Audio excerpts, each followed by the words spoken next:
Hello, hello, hello. Welcome to AVHD Podcast. Today we are joined by Professor here at UC, Dustin Fisher. He teaches in film and in English. I met him in Kubrick and Adaptation, who we will be discussing today, Stanley Kubrick. Dustin, welcome.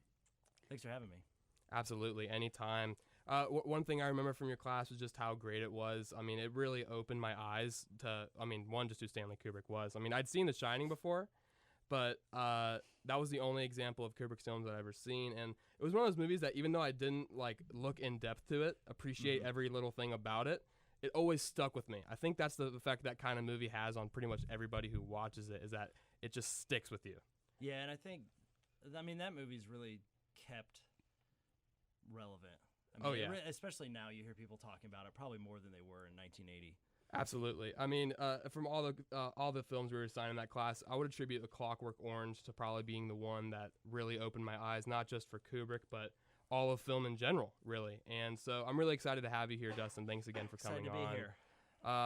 We are also joined by our normal co-hosts here, Hunter Burress and Allison Bailey. How's it going? Hello.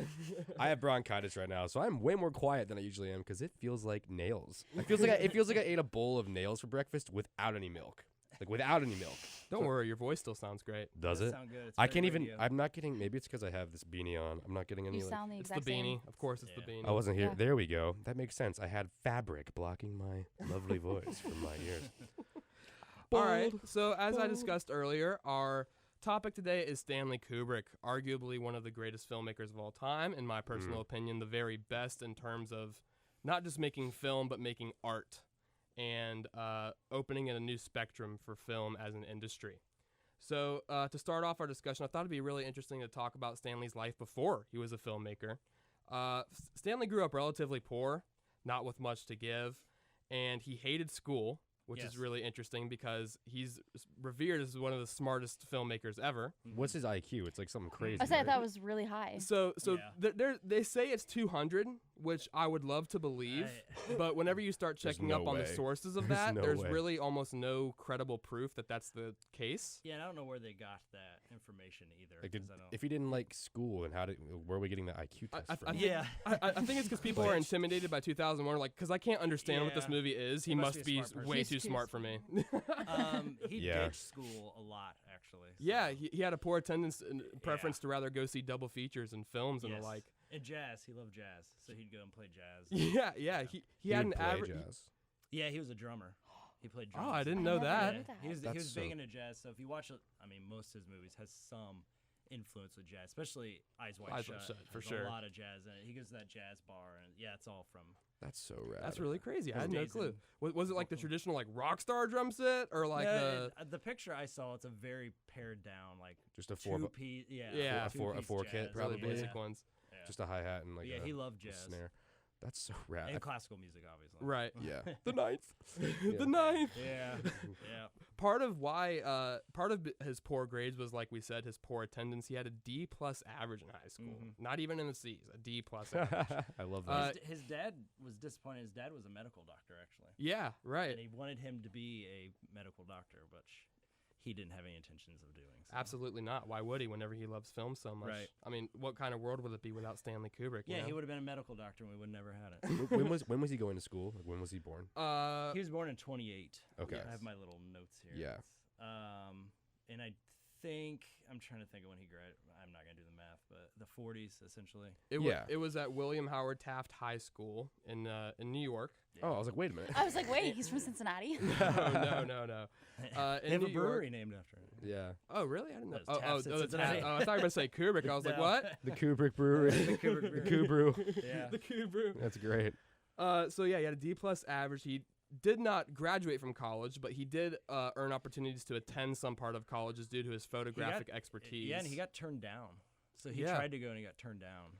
I due, love due that. to his poor grades and Yeah. the boom of people coming back Yeah. from war to try and attend college. So that just tells you about going to college, right? Right, yeah. Yeah. Yeah, whenever you're Stanley Kubrick, that's not a part of the consideration. Mm. So, because of his fantastical photo abilities, which he was the official photographer for his high school, he did garner opportunities for college, which he didn't ultimately end up following through. But he did get an opportunity for Life magazine, Look. which was Look magazine. Yeah, he was in Look. Oh, I thought it was Life magazine. Yeah, he got his big break was he got on at Look in high school. He's like 16, and he took this famous picture of after FDR died, and there's a guy sitting at the little newsstand looking depressed, and the paper, the headline says FDR's dead, and that's what really kind of shot him into. And that was done fame. by Kubrick taking that photo. Yes. That's so cool to me. Because, like, it makes sense. The guy has a knack for framing. Yeah. I mean, I bet he could have been one of the best photographers of all time. His photos are great. There's a couple books you can buy. They're kind of expensive, but they have his early. And he does a lot of it's pretty typical Kubrick one-point perspective, which you get in the films. But what's interesting is how he places he always takes pictures of people, so it's what he's doing with what's going on in the picture that's interesting. Right, capturing their mood of the moment, the actions they're doing, or basically capturing the essence of a person and what they're going through in just one single photo. And it's a lot of New York in the 40s, which is cool to look back on. A lot of grit, which I thought. I mean, his life in New York City and New York. I mean, he had to learn that kind of through experience. I mean, he probably developed that eye at a very early age, just seeing the true grit and imbalance of humanity that New York has. Just that raw machine. You know what I mean? Like I love watching videos on YouTube right now that are restored of like 1940s like Times Square. Oh yeah, I watch those too. Those are great. They're so cool. And it just kind of, and like there's nothing really happening, quote unquote. Like there's no objective for the video, but then at the same time, a billion things are happening. Yeah. And it just kind of gives you perspective of that time frame. It's really cool. Look, even during Kubrick's tenure there, they allowed him to have they released several galleries of his photos, like through the magazine and through other showcasings of just photos by Kubrick. They recognized what he was bringing to the table for their magazine and what potential he had as an individual photographer. And moving past photography, whenever he was really interested, he had the idea of, I love films, I love photography, let's see what I can do with this. And he had a personal savings budget of around $1,500, and he was told by execs and others who he had talked to about making a short film and documentary that the required budget, the normal budget to make a proper short film or documentary was $40,000. But a little bit off there. Yeah, he nonetheless was able to squeeze out a couple with his $1,500 budget, and really just kind of. At that point in his life, you got to imagine he was like, I'm just going all in with this. I'm going to see where this can lead me, to be able to draw from your personal savings like that. Yeah, because he made a couple short films first with that. Because then I think when he did Fear and Desire, it was, don't quote me, I think it was $10,000 was the budget. I think, still really low, especially for a feature. That's micro budget. Didn't he do like 2 or 3 short films in the 50s? Yeah. What were they again? One was about, and I haven't seen them. One was about there was a funeral, and then one was about, I think there was a plane. It was like flying. Yeah, there was a plane flying. Yeah, and we were flying. We were looking. Yeah, he infamously hated flying. Right. We were looking. Logan and I were looking at the IMDb roster yesterday, trying to piece together a timeline, and I was like, oh my god, like this dude was kind of busting out short films around the Paths of Glory time. So. Right. Yeah. I mean, in that 50s, late 40s era, I don't think anything he released was in the 40s. I think they were all in the 50s. Yeah, because Fear and Desire was 53, which was his technically his first feature film. Right? Yeah. What are your thoughts on that? It's hard to watch. I've never seen it. I think actually Criterion owns it, which they'll make you drop $30 on. But Jeez. To own on like a DVD. Yeah, they own the rights. No, to for it. rent. Yeah, $30. It's a movie about a fictional war, and I guess what's interesting about it is you see some of the themes that come back in later. So he has a preoccupation with war, and he has a preoccupation with kind of perverse sexuality, which happens in that movie. But it's micro budget. They're just wandering around the woods a lot from the parts I've seen. The coolest part is, though, the actress, and I forget her name, was the lead actress in The Brain That Wouldn't Die. Have you seen The Brain That Wouldn't Die? No. Yeah, she went on to be in The Brain That Wouldn't Die, which is a old B movie where her head is in like a little jar. Yeah. It's very Metroid. It's known for its gore. At the end, a guy gets his arm ripped off and there's blood everywhere, which for the time was just crazy. Kind of crazy. Right. Yeah. But anyway, that's what that movie's. And he notoriously said that I think he said it's unwatchable later in life. Yeah, that and Spartacus, because he hated Spartacus. Do you think if he did have a bit more of a reasonable budget, do you think he could have done something a lot more with that, you think? Maybe, yeah. I mean, even when you get, because then his next one was Killer's Kiss, and it's kind of a noir film. Well, it's a noir film. And the production value is much better. Right. When did he make the short film about the boxer, the same one that he took photos for when That he was was at Look I think magazine? that was right before Killer's Kiss. Okay. Because there's an extended boxing scene in Killer's Kiss because the main character is a boxer. Yeah. So he took footage from that and Yeah. implemented it into that. Yeah. That's interesting. So his first major feature film that scholars here like Dustin, who find worth really mentioning, was The Killing. Yeah, the Killing's great. We went over it a bit in class, and I only know the general plot of racehorsing and or was it dogs? No, that Have you seen that, Allison? Because Yeah. you were nodding. it's Yeah. You've seen it? I've never seen it. Yeah. So I'll let you two take the lead for this the Killing When discussion. did you see it? When did Recently? I see Yeah. it? Oh no, the last time I saw it, I was like 17. Oh. Yeah. And what did you think about it? Oh, I thought it was awesome. I love all of Stanley Kubrick's works, honestly. And then when you were talking about Spartacus being one of his least favorite, that kind of triggered me because I love Spartacus. So Yeah, he didn't like to Triggered. talk about Spartacus. We can get Yeah. into that though, but yeah. I haven't seen a lot of his earlier projects. So like, what was The Killing really about? The Like, Killing was is great. It's a noir. It's like a heist noir movie, and love it. what's really great about The Killing is the way he plays with time in it. And I think we mentioned this in class. And some of his tracking shots are really interesting in that movie, and what he's doing with morality. So they're trying to rob a racetrack essentially, but you get it from like 4 different perspectives, and so the time kind of overlaps. In fact, there's a scene when they rob it, and they're all wearing, or at least the main character is wearing a clown mask, which Nolan stole for the beginning of The Dark Knight. It's that The same- it's same- clown wow. mask. Which Oh. one? The one that Heath has? No, the one where they rob the bank at the very Yeah, the beginning, mob and they're all bank. wearing the. Yeah, it's very similar to that mask. Oh, Oh, that's wow. interesting. That's Yeah. actually really awesome. Which I think Nolan said that was part of his. I inspiration. honestly love Nolan. I think he's a fucking awesome Yeah. director. Have you seen a new movie for him, Tenet? Have you seen anything haven't. about that? No, I mean I've seen the trailer. The trailer doesn't really reveal too much about what the plot's about, but Yeah. you see the premise of the film is basically there's a constant action of rewinding of time Yeah. and the forwarding of time, so they have to deal with that. So the plot is, like I said, has no real detail. hope in it's the good. trailers. It looks really It good. reminded me of Inception. It looks Yeah, it kind of odd. does. It looked like a crossover between Inception and Yeah. a film he hadn't made yet or something. Yeah. So as far as The Killing, very historic in terms of Stanley Kubrick, but the earliest film of Kubrick that I have seen, which I just watched yesterday with Hunter here, was Paths of Glory. Oh, that's Yeah. great. We were kind of down on it. We really were, but you know why? So this is a little background, Mhm. at least for me. I just saw for the first time in its full glory. I had like my home theater set up. It's pitch black, sound system's cranked. I saw Yeah. 2001 for the Oh, yeah. first time When? yesterday. Oh wow. And it was an experience. Yeah. Everyone has those movies they just haven't seen, and that was one of them for me. And I was just like, I finished it. I walked upstairs and like perfectly timed. Logan pulls up to my house. He got takeout. Like literally just rolled credits on the movie. Yeah. And he's like, bro, one word to describe the movie. What'd I say? Fucked. That's what I said. I was sitting there. I'm like, I feel like I just had a psychedelic experience, and there was so much to unravel. So then we go downstairs and we immediately booted up Paths of Glory, which is a great film for the time. I would like some is, context on absolutely. it. I think that was a bit of I should have did a reverse order there, because Yeah. coming off 2001, and again, I'm able to assess that. I'm not just going to Right. unfairly judge this movie that's like over 10 years older than 2001. Mhm.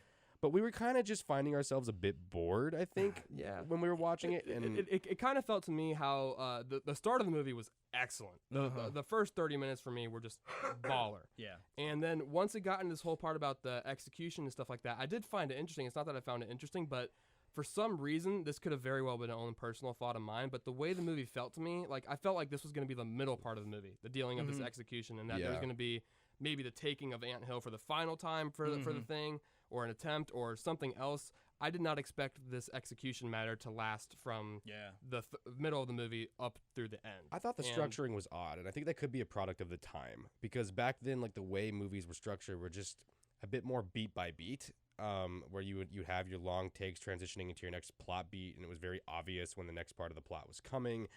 And I just think I don't know, and it wasn't very. I'm unable to recognize it, like the auteur tropes of Kubrick in that movie. And I'm sure you could give us some of that, but so I think we're like, this is really damn good. I wouldn't want to watch it again. It's not at all that it was a bad film. It's just that it's one of the curses of being a historic director that whenever you watch a film of theirs for the first time, you're gonna you're incapable of not putting it in the light of others that they've made. And when people come to Kubrick, they don't come to Kubrick to Paths of Glory. Like, right. That's what you find, and Paths of Glory was one of the last film because I burned through all of his once I got obsessed with him. And Paths of Glory was one of the films towards the end. The very last one I watched was Barry Lyndon, which I will rave about. Thank you. Oh, yeah. Most slept on film, I think. Even though no one knows what the fuck Paths of Glory is, yeah. I think Barry Lyndon is maybe his most slept on film because it's a goddamn masterpiece. But we'll get to that. Right. But Paths of Glory is interesting for context. I mean, it was made in '57. Coming off of World War II, it's a very anti-war movie, which for the time. Absolutely. You would have backed away from that. Right. And so it's very interesting because whenever he deals with war, which he does a lot in his, especially like Full Metal Jacket, is very anti-war movie. And this is too, where it's kind of looking at how the structure of power is located in militaries. Right. And not to mention that the scene where they're crossing no man's land is great. Awesome. Like, even for the time, that's awesome. The shot production well. design as well was just insane. The production design there was unreal. You know, on that note, though, one thing Hunter and I thought was that, do you think that film would have been better had it been in color instead of black and white? I don't think so. Really? Why do you think that? Sometimes some movies in black and white, they're just more effective. Psycho would not be as good color. We found that out when they did the remake. Of course. Well, yeah, no. And that one just feels like it's kind of almost the Schindler's List thing where Steven Spielberg shot it for certain reasons, but he said he always saw the Holocaust in black and white. Yeah.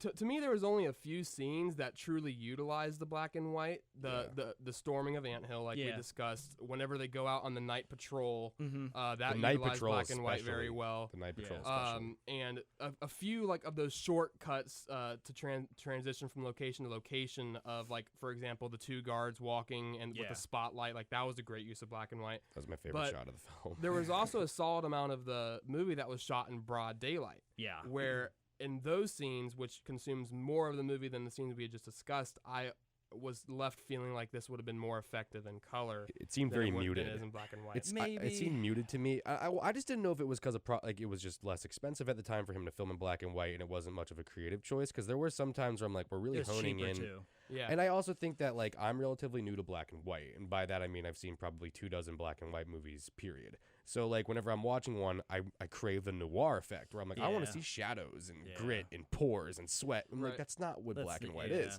Because we know, coming off like a movie recently, like The Lighthouse, I'm like, I want to see that kind of. Did you ever black get and to see white. The Lighthouse? I love The Lighthouse, dude. That is a horror masterpiece. It was my favorite movie. I still like The Witch better though. No Oh, way. really? Wow. The Witch is one of my favorite horror movies. What about? I mean, even though this isn't great. Kubrick, Yeah. I would like to discuss this just a tad bit. Yeah. What would you?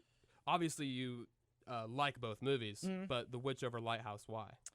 I don't. Did it first, maybe?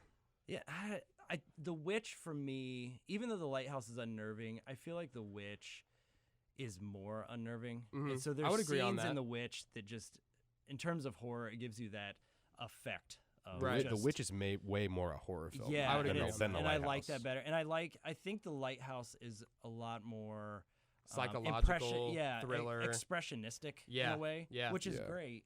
I need to watch it if you want. I've seen The Witch thousands of times. You should So- watch The Lighthouse more. I always say if Hitchcock and Kubrick wanted to like kind of have a baby, and like that's kind of what the Lighthouse reminds me of, just because of how. and David Lynch. Yeah, well, it's so Yeah. unapologetically itself. Like, it's a dark comedy. It's there's it's definitely humor in it. unsettling. Oh, yeah. Like that. Yeah, if you're going for horror, The Witch is a folktale horror movie. There's levels to it that are increasingly hard to dissect as the movie goes on. Psychological, man. The mermaid, in my opinion, is freaky as fuck. Yeah, that stuff's great. And the whole shape-shifting, the whole idea that The there's Greek mythology mythology, behind it, It's and all all that Kubrick, kind of right? stuff. Right? Like you wouldn't have that. You wouldn't have that stuff if he wasn't doing this. It really Right. reminds. That's why I said I'm like, this feels like a product that could have been in like that could have come out during the Hitchcockian and Kubrick era, because it's just it It's just really smart. hones in on It's that. smart. and again, it's masterfully crafted. I think it's the best movie to utilize black and white since Schindler's List. Oh, in my opinion. I mean, like it literally it uses it to every effect. They pull everything out of black and white that they possibly can. Yeah. And the fact that it didn't win the Oscar for cinematography was really disappointing. And that Willem to me. Dafoe wasn't nominated.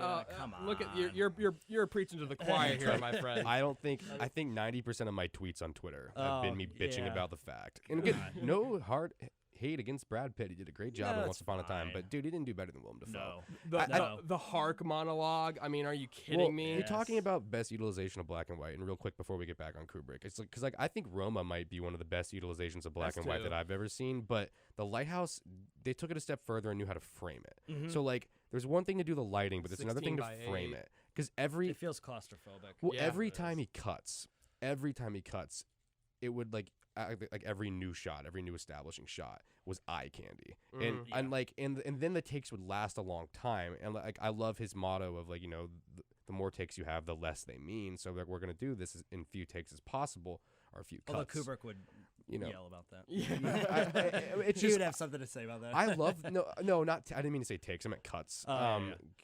Because I do love how The Lighthouse is very long and drawn out, and that's what I think makes the black and white better because of the way they're using the characters, the costume design, the set design.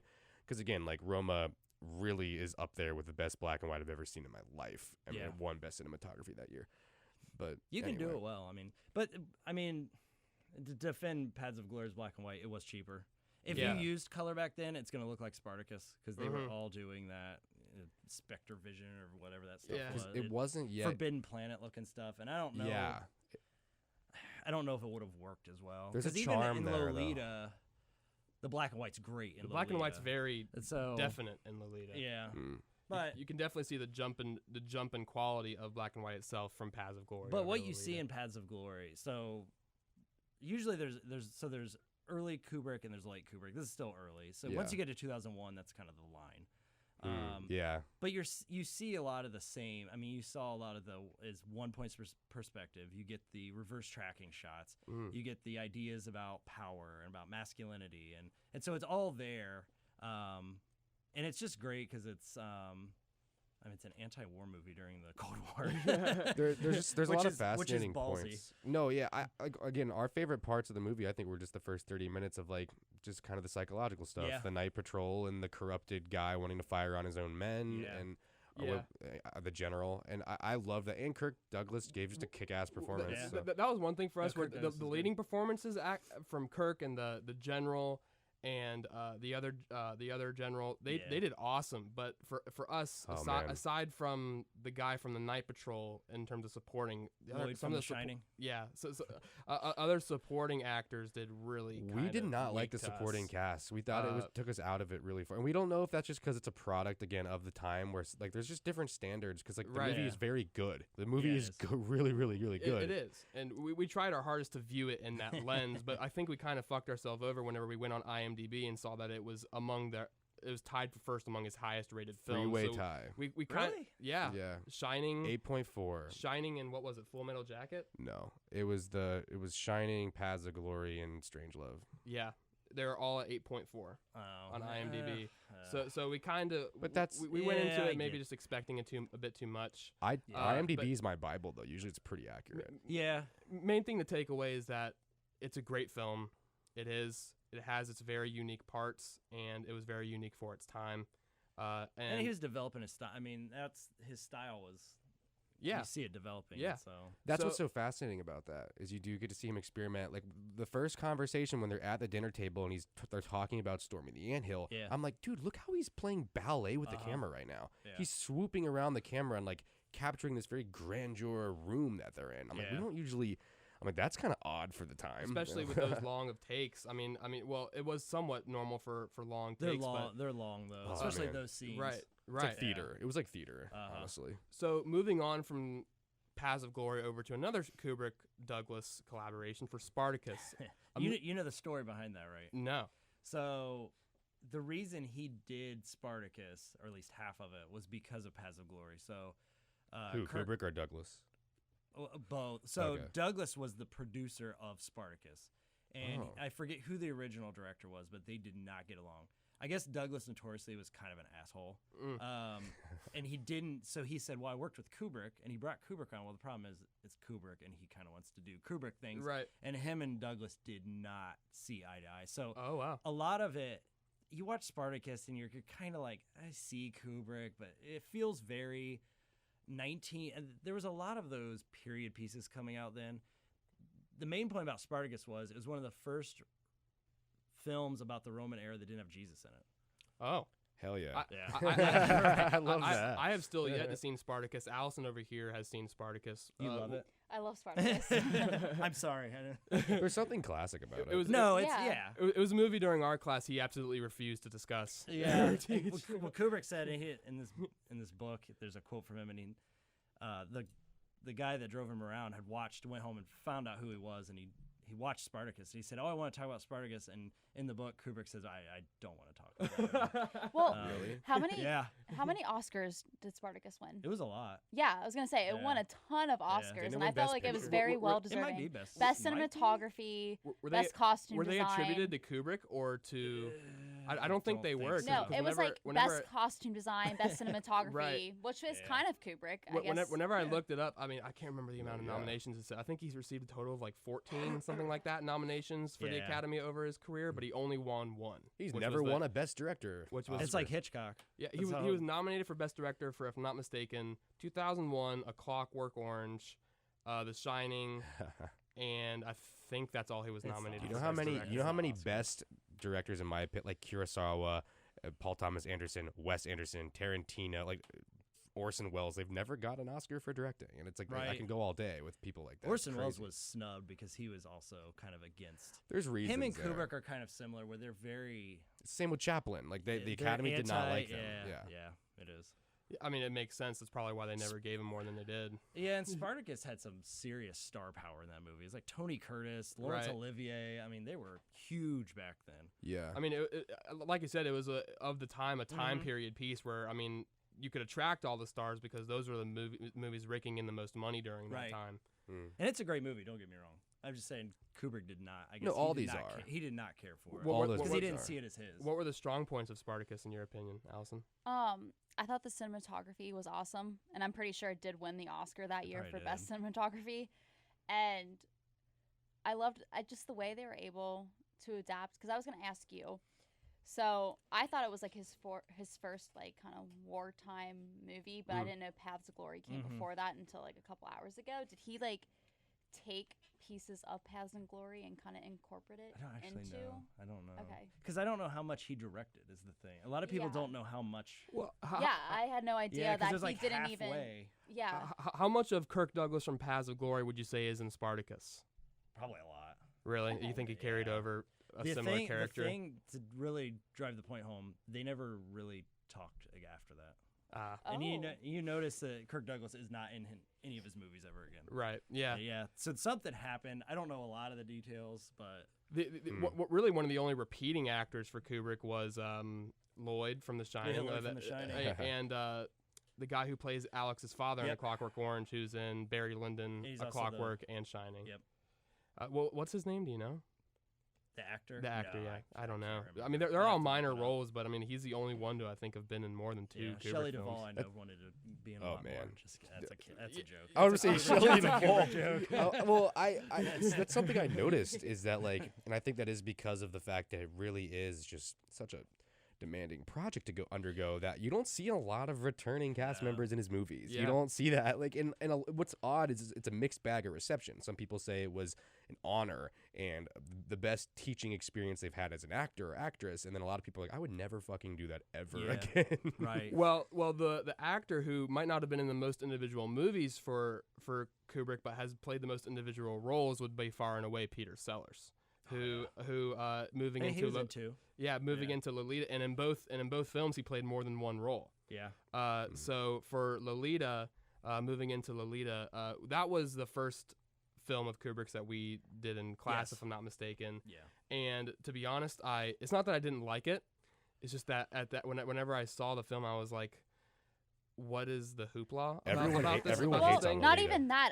My whole thing is, he had to have known the controversy and the backlash he was gonna get Yeah, he on did. doing that type of movie. So why did he decide I want to? Do I mean, like, the why? little marketing for the movie he showed us, marketing for the movie that he showed us in class was how did they make a film about Yeah. Lolita? Yeah. Like just basically driving home the point of how did we even make this movie? Can you guys summarize Lolita for people who don't know what Lolita is? Like me. Oh, I geez. don't know shit about Lolita. Background: the class I taught that you were in was about adaptation, so I couldn't do all of Kubrick's movies because there's certain ones that he didn't adapt from novels. Or like 2001, he was writing it. They were directing it as Arthur C. Clarke was writing it, so Right. it really wasn't an adaptation. Lolita had it was a huge sensation when it came out because it is so raunchy. Mhm. But at the same time, it's not. And Kubrick he loved reading. He read everything he could, and he loved the book. Mhm. But getting that made, alarms. I heard that. The studio's going to explode. So what's happened? Oh, I got distracted. What happened? Yeah, sorry, No, it's cool. it wasn't my Oh, fault. but so you've read it. Have you read it? Has anyone else read it? I've read it. You read it? Yeah. It is Right. a disgusting Yeah. book. And I've It is seen vile. the new remake Yeah, of the Lolita, remake. and that's I mean, Yeah. pretty much. Well, Whenever what's we it were even reading that about? I book, don't even know what it's about. Pedophilia. Oh, yeah, okay. it's a guy. It's a guy who's moving over God. from he England. gets England. He gets a new university job, and he's touring homes to pay rent for and live in. And he finds this house that has a woman and her beautiful daughter Lolita, who is 14, I believe. She's movie. supposed to be in this the movie. movie. In the book, she's 12. Yeah, in the book Yeah. she's not even a fucking Wow. teen yet. And I mean, basically in the book, whenever we got to the part where he ejaculates from her just merely touching him on the Yes. couch, I was like, okay. That's yeah. Closing it, putting it down. I was like, I'm not so sure about this one anymore. Yeah. I mean, it goes into the type of detail that the movie just simply can't. No. Yeah. And Which, so- when you watch the movie, the way he adapts it. So I'm biased because I love Lolita. I think it's underrated, but the way he is able to talk about that stuff by using humor Mhm. is almost. It's almost better than the 97 where they Yeah. just show literal sex scenes. right. yeah. I was gonna say like his version. Obviously for that time it was still pretty like risque for him to even Mhm. like adapt it, but like the newer version from like the late 90s is Yeah, like it's really hard to watch. Like it's I too had much. a very difficult time sitting through the whole thing And it's Jeremy Irons. because Yeah. yeah, I wouldn't want to watch. It's it made me rough. very uncomfortable. Yeah, And in the 90s version, they make her 12. Like, Right. so when he had Sue Lyon, who recently died a couple months ago. Oh, wow. Yeah, she was like 72, I think. Hmm. But they specifically said she has to look like a mature woman. Like, you can't have. So when you see her in the movie, she's very much depicted as a teen, like a high-end teenager. Right. Well, yeah, I Whereas didn't know in it was the- about that. In the 'cause- book, she's 11, 12, which is. Well, I've seen footage, and I never would have put that together because, you know, Yeah. it's already hard enough to tell how old somebody is, But let alone. And the amount of tongue-in-cheek in the movie is Uh-huh. so hilarious Yeah, that you it have is. to. Like, there's that scene where they're at the school dance, and it's Uh-huh. all like about swinging, but you can't because Yeah. the two couple comes in. Oh, that scene's actually really fucking and they start awesome. dancing together, and then she's talking about the kids going over to the Yeah. other person's house, and then he could come over, but he's not interested in this mature family. He keeps watching Lolita dance with like yeah. guys.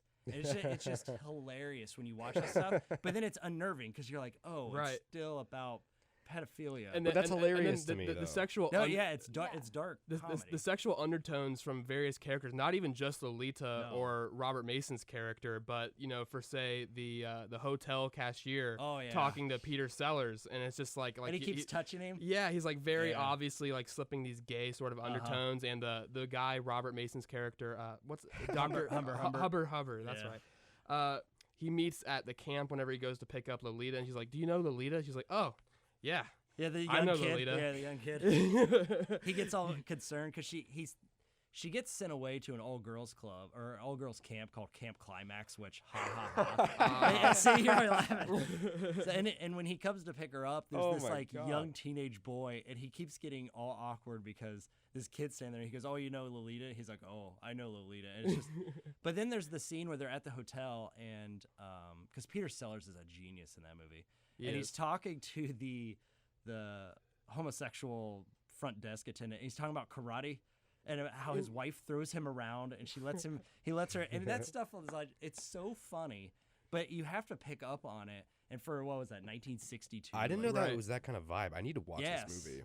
And there's a strong like homoerotic vibe between him and Humbert. Yeah. Yeah. Like a Top Gun kind of thing. Kind of, yeah. Yeah. There's a scene No where volleyball though. Yeah. Humbert doesn't want Lolita to be in the play because he basically has this attitude of keeping her all to himself. Yeah. And Peter Sellers dresses up. Lolita and Peter Sellers' character, forget his name, have met at this point, and they basically Quilty. He's Claire Quilty, that's right, Claire Quilty. They basically come up with the plan to convince Hubbert by Peter Sellers dressing up like a Russian. He's like a German psychoanalyst. German like him. psychoanalysis doctor, and he comes to him. He's like, it's critical for your daughter to be in this For play. her sexual, her sexual maturity. It's hilarious, right? And it's just hilarious. It's so funny. And but he used that character. That's the character he got for Dr. Strangelove. Yeah, absolutely. Which You he can carried you, over. you can totally see Yeah. the comparisons It's the between those same. characters. I can't wait to talk Mein about that. Führer! Yeah. I can walk! Why would you build the Doomsday device and not tell anyone? No, we might as well use the opportunity to go ahead and segue into Dr. Please Strangelove, which do. was his next next Dude. film. This is probably personal. I mean, it's very hard to pick a Kubrick favorite, but if I did have to pick one, it probably would be Dr. Strangelove. Oh, yeah. I mean, it's just one of those movies where all of his movies have rewatchability to me, excluding Barry Lyndon, not because it's not good, but because it's so long it's and, 3 and- hours. and just You gotta break dramatic. it up. It's one of those movies you might watch every couple of years or once a year or something like that. But Doctor Strangelove is a movie I could watch once a week if I really Oh, it's wanted to. hilarious. That's I what we mean- decided on yesterday. I mean- we said it was we literally said like, what do we think is the most rewatchable Kubrick movie? And I'm like, he was like, I think Doctor Strangelove, because like every time you watch it, it gets funnier, and it's And just such an funnier. easy movie to enjoy. It's like not an hour and 20 minutes. I mean, literally line after line has depth and comedic elements yeah. to it, even if they're just simple and like 3 words or something like that. I mean, I of love course, that. one of the most famous ones being, "No, gentlemen, you can't fight in here. This Yeah, is the this war This is the room." war room. Just full of quotes of that kind of nature, all of which are hilarious, and the characters to me of that film are part of what makes it so awesome to me. All of the characters Peter Sellers plays, Sterling Hayden's character of the general gone crazy, Oh, the he's rainwater, bodily fluids. bodily fluids. But he's in The Killing too. I forgot he's in there too. Yeah, the he's the main character. Yeah. I just think it's just one of the something like that I've noticed. So I'm just now getting really familiar with Kubrick. Up until this past year, really, The Shining was the only thing I really was exposed to, and something I think that is so crucial on my watch alongs with Kubrick's films are considering context. Because with The Shining, I'm like, man, this must have blew people's minds, like the technicalities and the way he told a psychological horror, and It then didn't. like, I mean, but like, Not at first, it didn't. but then getting into like a dark comedy about nuclear war during the Cold War, when Cold War Yes. tensions were so very high with Russia. I'm like, 64, like I'm at like, their highest. this must have scared the shit out of people. And then again, like yesterday, I watched 2001, and I'm like, this must have literally gave people brain boners and blew their mind. Like, this doesn't make any sense that they saw this. So I think that one of the most fascinating things about Strangelove is that he had the balls to just have so much fun with Absolutely. the subject matter. And what he did. He also had the balls to not just go completely comedic with it. it's not lampoonery. or Right, that right. kinda- He managed to encapsulate these really, really fucked up undertones in the movie of the carelessness of humanity and the willingness to sacrifice what you don't know and the disgustingness of men. Yes. Oh, yeah.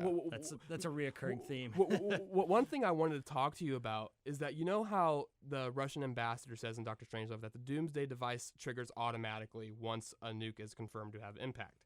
However, in the last minutes of the film, they're talking about going deep underground, how reproduce. how they can't bring all the people that they really want to, and how women must be chosen for their sexual parts, and he does the math real fast. the 3 abandonment. women to every man or something like If that. we yeah, think about it. yeah, the complete abandonment of commitment and stuff like Yeah. that.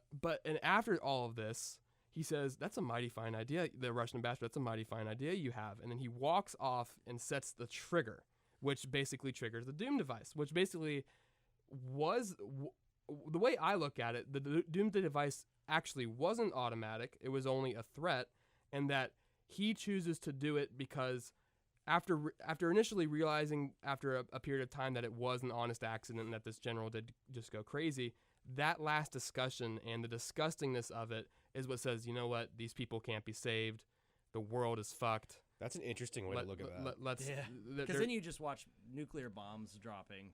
Right. With Vera Lynn playing, which is a great ending to a movie. So, I think it's one of the best closing shots of all of his movies. Oh, is yeah. the waving of the hat on the bomb. But what about the intro with all the phallic, the planes? Like it's that. I love that theme. intro. I love it. So ridiculous. Yeah, Ants on a Hill.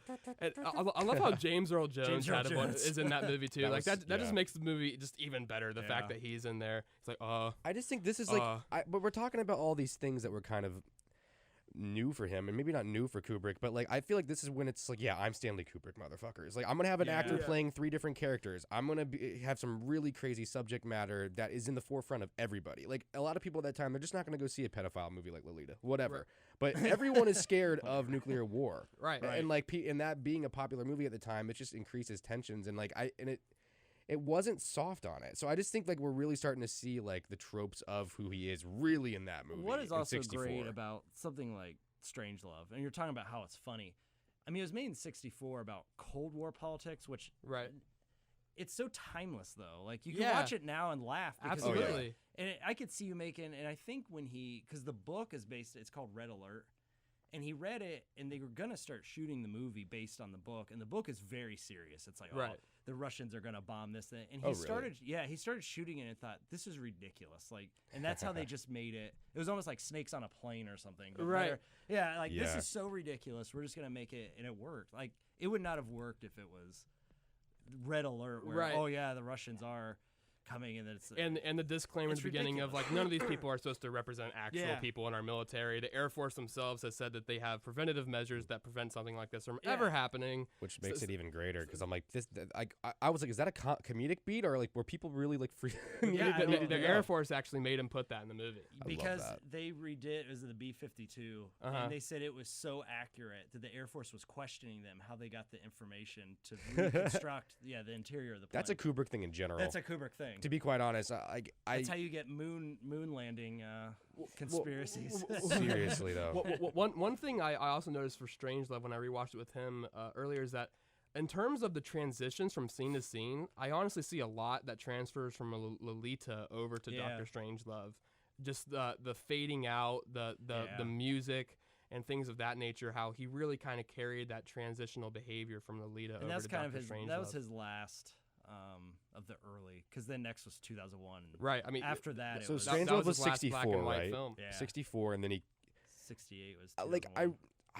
when we talk about 2001, like I have notes on my phone about it. You want to go ahead and just I've just never seen a movie like that. I mean, no one really has. That's part of why it stands the test of time. Well, something for me was like I was really jealous yesterday while watching it, and jealous of the people who got to see it at the time. Yeah. Not that my experience was robbed in any way, but I don't think I could even imagine what it would be like to be in a cinema and seeing a lot of this stuff for the first time, and like how, and it was very, very accurate. Of course, they didn't know that at the time. It was the first sci-fi to ever really account for the actual laws of space, rather than just making it all. That too. If they even actually exist.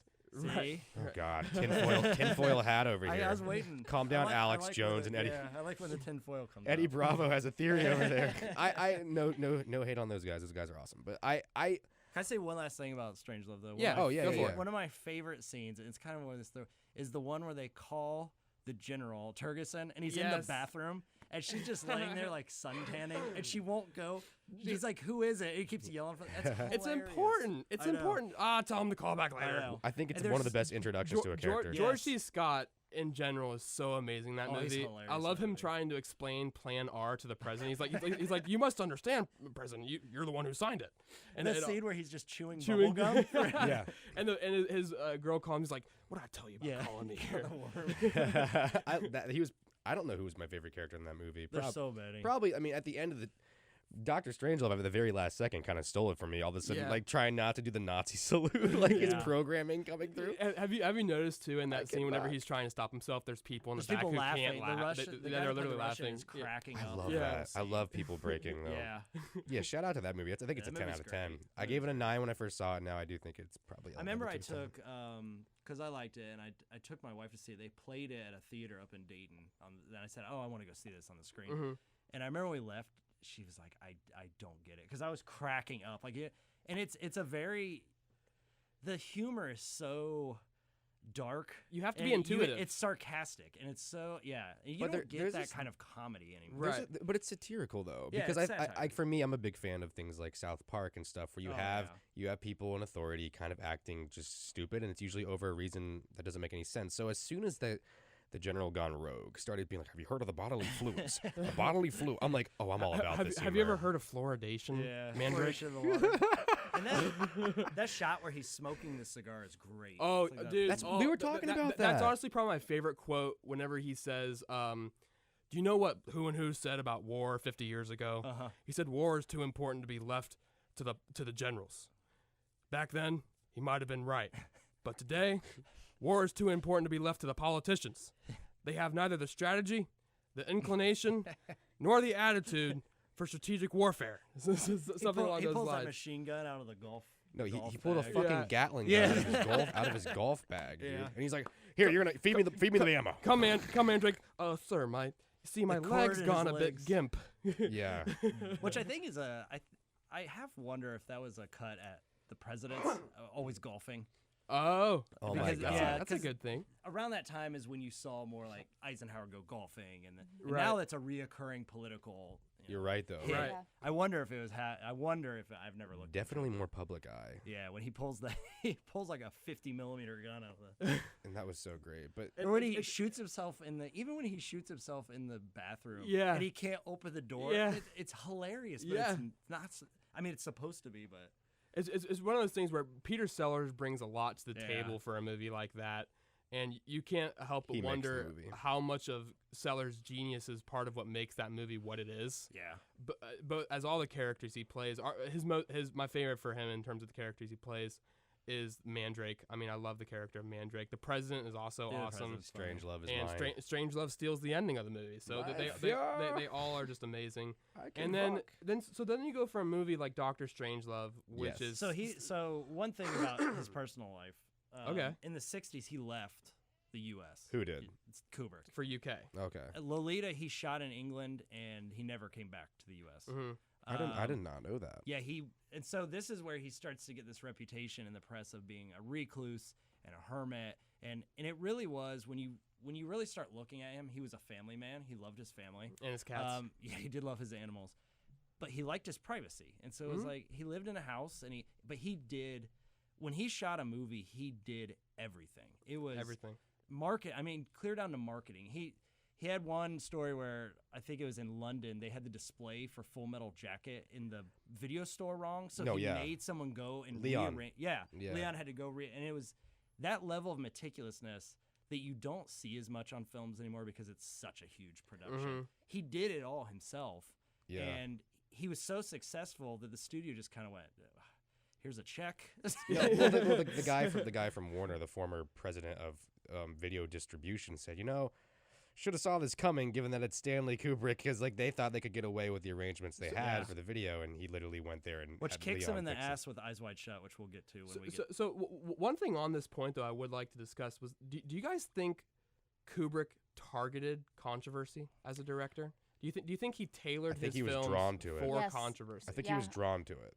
In a way, yes. I can't help but think in a way too. I don't think Kubrick ever sat down and said, "I'm going to make this film because it's controversial." No, he didn't Beca- shy from it. No. But he knew the elements of that controversy brought to the table in the film industry, of not just within the industry itself and those who make it, but the audience of the film industry, and how the word of mouth, the word of newspapers and press, encapsulating no press is bad press. Yeah, sort of until deal. Clockwork Orange. That's Yeah. a whole when we get Yeah. to that. Yeah, that was yeah. a- We'll get to that. And he was really upset. Hey, hold on just a second, guys. Having some issue with the recording. Hold that thought real quick.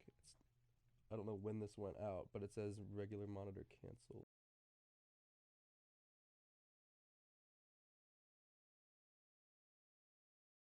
You're saying until hold on. 3, 2, 1. Until Clockwork Orange, what were you saying? We can edit that Oh, out. the press. Well, we'll get to it We'll because get the to it. negative press for Clockwork Orange really hurt him Mhm. because people weren't watching the movie as they were supposed to be. Yeah. And if How we're are doing, when Clockwork came out, it was so controversial and so violent, and so for the time, that in England the press started doing hit pieces on him saying that he was causing violence in England because at the time, politics, things going on in the early 70s, there was crime was rising, but they're trying to find a scapegoat to blame it on. We saw this recently with Joker. Right. It started the debate of are music and film responsible for increasing and so video games cause school shootings. Right. It's nothing new. Fuck Like off. it's nothing new. Yeah. But he chose to pull Clockwork after 80 days or something. And Really? you Holy couldn't shit. get it in. Ironically, you couldn't get it in England until 2001. A source I was reading was saying that select theaters, not national release, but select theaters were running the film for up to 2 years, all the way up until 1973. And sometime in 1973 is when he decided to pull it from everything. Yeah, because his family was getting death threats and stuff. I would say it's one of the most controversial movies of all time, especially with the advertising campaign. I got, what was the quote about rape on the poster? Like literally, he loves rape, ultra violence, and the Korova, something about milk. Oh, no, Beethoven, and he loves Beethoven. It's I such have the a poster. genius movie, though. No, I grew to love that movie. I didn't care for it at first, and then dude. I grew to love it. We'll get more into Clockwork here soon. Okay, Let's never talk mind. I'll about- hold my thought. We got a big one to discuss. I want to talk about Clockwork. 2001. And so very badly. we're gonna segue in 2001. And really, this movie was a sonic departure from what Kubrick had done in the past. From what anyone had done. Exactly what I was about to say. Jinx, A sonic you owe me a departure, soda. not just for him, but the entire film industry. Yeah. Silent films were a thing of the past, but there's only 40 minutes of dialogue in the entire film. Is that really? Yes. And Yeah. what's funny though is like it doesn't matter. Like I never No. found myself being like someone needs to talk already because it was more about like an elegant presentation. I wasn't witnessing tension. And I'm like I need to know who these characters are. But even when they start talking, it's nonsense. Yeah. What's So- the first line in the movie? I don't even remember. They're on the like space greeting station. each other at the Hilton moon base. At the Pan Am. the Pan Am rocket ship yeah. takes him. Yeah, in. and it's just nonsense where they're just sitting and talking to the Russian ladies, and it's on purpose because the whole thing. I mean, I love there's that a scene, lot though. about communication in it, And then they start talking about this mysterious thing they found on Yeah. the moon, yeah. the monolith. Can I So- read okay, what I Can I wrote? say though? Can I ask? I'm gonna ask. The first time you watched it, because you watched it, Yeah. how bizarre is the first 5 minutes of black screen and nothing happening but sounds? Okay, so what I did last night is I watched the movie, and I just recently got the movie. So like I thought something was wrong with my Blu-ray. Like so like what I did was I'm in a completely pitch black. Like my theater room is dark. It's dark. And so I kind of got freaked out because it's just like oh for a couple minutes. Like literally, I think it's like 3 minutes before the movie starts. So I paused it and made sure that my disc was working. And I literally went back and checked my HDMI cable to make sure it was working. But the thing that's weird is I could see the pause menu. So I'm like, okay, I'm still getting the movie, but I'm not getting any feed. And like I fast forwarded to see if the movie does come in, and then I rewound it back. Yeah. It was very bizarre, and it does it after the intermission too. But I really loved it there. I can honestly it's good say, there. speaking on that opening and how ominous it is, The Shining was the only horror film Kubrick ever made, but to me, 2001 has more There's some- horrific yeah, parts there's some than elements. Shining. I mean, like, Yeah. there are just some truly parts where you're so left in the dark as to what is happening. Very disturbed. And what you are seeing and witnessing and what you are able to put together is just really heavy, just dark, and like as if there's you just get this incapable feeling that you are being bestowed with knowledge that you're not able to comprehend yet. Yeah. And that knowledge is scary. It's not good knowledge. It's scary that you almost don't want to understand. Well, and I think that, and just in some ways, 2001 is more scary to me than The Shining. well, in certain segments yesterday, I mean, I don't know, like watching certain scenes of like, I think the movie's very isolating. And I've never really. I asked him to watch the movie by himself because I think that's how the movie works best. I think it really it complements it. Like I think when you watch it loud on a big beautiful screen in a dark room, like I think it feels like an out of body experience. Like I mean, all movies do when you watch them in that condition. It's like going to the theater, but like I really did have this sense of like I didn't feel like I was watching a film. I felt like I was being presented something. I don't really know how to put it into words. That's what's amazing about it. Game. I mean, Absolutely. it was just so eloquent, you know. Like it's like something I wrote yesterday. Again, I'm legitimately jealous of the people who got to see it in '68 because something I loved was how the movie took its time with the technology. And I wondered, I didn't know if that was because, like I was telling Logan, the movie had a sort of metronome to the scenes where everything was always in like a rhythm. Right. And I didn't know if that was because he didn't want to confuse people too much, because a lot of that stuff there was pretty unheard of, video chats, and like this was the we didn't even put a man on the moon yet when this movie came out. So way before Interstellar. But I also it fits. Which rips it off a lot. Yeah, Interstellar rips it off way too much. But like I just thought the movie had this sort of eloquence to it where it felt like I was watching a very like a symphony in a way. Well, it is a lot, and especially when it's like the Blue Danube Waltz. That whole thing is just, and what he was doing there was, again, it was revolutionary, where he was combining classical music with movement of film.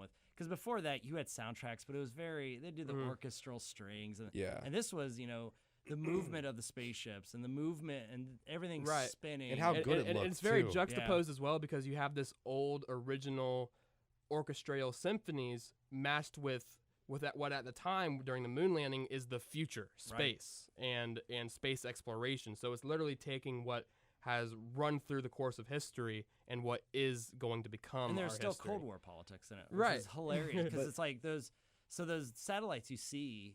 When you see it on the big screen, you can tell there's actual country flags on them. No, yeah.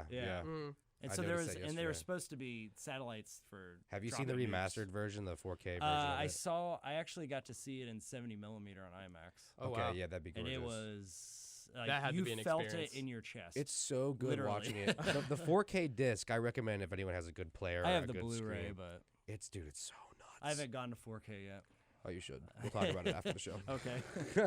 I really like the point you made about it taking its time, though, because I mean, It's conservative. it's very conservative, and it's very. I mean, the edits and the design of the film were just so unheard of at the time. And I mean, literally, like he asked me, Dustin, and what we went over in class was that scene where he's jogging in the station. He asked me, how was that filmed? Like And I told him about how they literally bored and Giant built fuselage, an almost like a Ferris wheel contraption. And it would be spinning, so he'd be running in place like as if he was on a treadmill. Dude, this movie could have come out I think it could have come out this year, and I would have bought it. And because like The Lighthouse came out in 2019, I'm like, they're going for a 40s feel. If that came out this year, I'm like, they're going for like a 60s sci-fi feel. Yeah. Like I truly believe The effects are better than CGI now. No, Absolutely. for sure. And I want to talk about how they did the effects in a second. I think it's the best science fiction movie of all time. Full stop. I'm wondering how much inspiration George Lucas must have gotten All from the 2001. inspiration. I mean, like literally, it must have the quite goddamn literally Star been Destroyer. the literal hangar in 2001 is copy paste the same one in Star Wars. A lot of, but George Lucas too. He kind of it's the wrong word to use when I'm trying to prove he didn't rip him off. I would say he did a space odyssey, a space opera. He did like Flash Gordon. He used a lot of stuff from Kurosawa films and westerns, and he just set it in space. But in terms of the aesthetic, yeah, he definitely ripped off Kubrick. Yeah. But I would say it's just aesthetic. I mean, there's some. I think Nolan's Interstellar was like a direct rip off almost of 2001. Now having seen it, but. I do like Interstellar though. I love it too. I love Interstellar. I think I love the music in that movie. It's got its problems, but it's an amazing movie. How did he? Was that all miniature models and Yes. things of that nature? Yeah. I mean, I'm assuming because it was models. so well done, dude. But the sets alone, like and I can't remember the amount of lights, but what they call it's the alien zoo scene where he's at the bed. The amount of lights they had under the floor, they said actually it get hot. It was because he just lit set from 'em up. underneath, and Yeah. we were talking something that was stuck. We watched that scene a few times yesterday. Was how heavy and dense the monolith looked. That big object. It's That something. whole scene is just amazing. I mean, to watch. it's incredible. It's my favorite Kubrick scene. Throughout the sense of the movie, even from the beginning of the Dawn of Man sequence, I think it means something to be able to give this monolith expressionless thing behaviors and like a presence that all it literally does is just sit there. And but it drives. It not only drives the narrative, it drives the idea of time moving, which is crazy. Right, and Yeah. so obviously there's many different theories as to what the monolith is, what the monolith means. Can we talk about that a little bit? Yeah, 'Cause absolutely. We had some theories absolutely. yesterday. One of my, 2001. Oh, I love 2001. one of my first impressions whenever I saw 2001 was that the monolith was not any form of God that we know of or is in any religion, but the object that created like the idea of God, that gave creatures, apes, their consciousness. Yeah. And an idea that if there was a God, the monolith is the God, and basically. Well, and There's so many things. every time you see the monolith in the movie, which I think is 3 times. 4 times technically. What's the 4th time? In the room. The Well, third that's the- time, so the the third third time is time when you it's see it going floating through by space Jupiter. and it Oh. lines up with the You planets. see it interacting with other beings 3 times. Yes. Yeah. Yes. But every time you see it, you make a leap in not just time, but Evolutionary history. Evolutionary history. So the apes see it, and then he does the famous match cut of the bone. Well, we talked turns about that into yesterday, satellite. from like the Homo sapiens to the human beings interacting with it, and they were like on their next step, like we are going interstellar now. And then that thing at the end, I was like, bro, that's not a baby.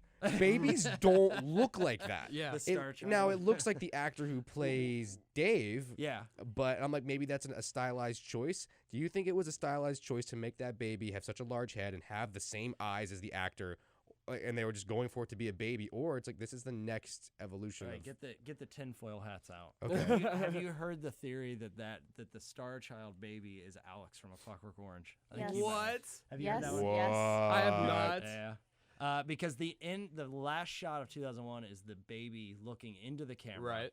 And the first shot Oh my God. of Clockwork Orange is Alex looking into the I love camera. that. And the idea that, and so this is how they bridge this argument. The idea is at the end of 2001, he's looking directly at the audience saying like, well, what are you going to do to make, life better, essentially? You have all this violence. Because You think that's what he's saying? actually, 2001 is a violent movie. It's all about violence. But it's very subtle how you see it. Like, Yeah. Hal is literally just killing them. And just that death scene, And which why is did he do that? Why Why did Hal kill them? I mean, he did it to save the mission so that they could get to. Yeah, okay. So, We're gonna have a whole discussion about how. Don't worry. Okay. so I can't do that, Dave. yeah. The idea is then 2001 is saying you haven't evolved. Like, we're now more violent than ever after the 60s. And Yeah. that's what Alex is kind of depicting his ultra. That's the theory. That's Well, so that's the fascinating. theory. Another thing that somewhat connects is that Kubrick was introduced to the book A Clockwork Orange while he was working on 2001. One of the Yeah. people who worked on it with him showed him, impressed him, the novel. Hmm. So I mean, hey, Which I don't like the book as well. It's an idea. You don't like Clockwork Orange? It- No, I it's, love it's, it. It's Not it's as it's well. almost unreadable to me. Yeah. Not just because of the NADSAT language it's in. That's why it's unreadable for But me. but it's just It's like Dr. Seuss on acid, dude. I, Yeah, it I'd is. seen the movie first and I just simply didn't like it as much. But and all the ideas. Yeah. Whenever you say Clockwork Orange to anyone, and they're going to come up with the eye makeup, the hats, that's all Kubrick. That's not in the book. None of that's in the book. So Right. what you think of when you think of Clockwork Orange, the imagery is Kubrick. Like, that's Right. I think of this. Right. Like yeah, I think and that's of Kubrick that too. because conditioning scene. in the book, he just like sits in a room and they Right. don't peel his eyes back and like that's all. Kubrick. Anyway, that movie we'll get to- inspired me a lot So, in terms of that that. movie is another disturbing. interesting thing about 2001 that we touched on earlier was how it is one of his films that isn't necessarily directed from an adaptation. Right. Although you could argue that it is because, as we said, if They were like working on it together. Am I mistaken that 2001 is the only script Kubrick received outside help and partnership on? No, because is it Diane Johnson helped with The Shining? And Oh.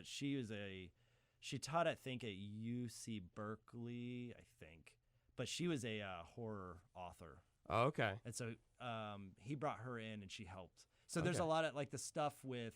There's a lot of Edgar Allan Poe references. There's a lot of Freudian stuff. She helped kind of inject that in. Okay. And but part of 2001 was also based off of Arthur C. Clarke's previous work, The Yeah, Sentinel, The and other Sentinel. short stories that he made. So there definitely was foundations for 2001, but you really can't directly say that it was based on an adaptation. No. And another thing I researched is obviously 2001 is one of the most psychedelic movies of all time. It's so psychedelic. I mean, Well, do you want to talk about how people thought about it?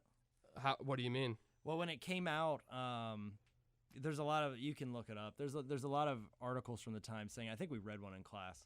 The critics hated it. Oh, there yeah. was, there was people 2001? Yeah, there was people leaving. People weren't sitting through it, and Kubrick thought like that was it. My Right. career's over.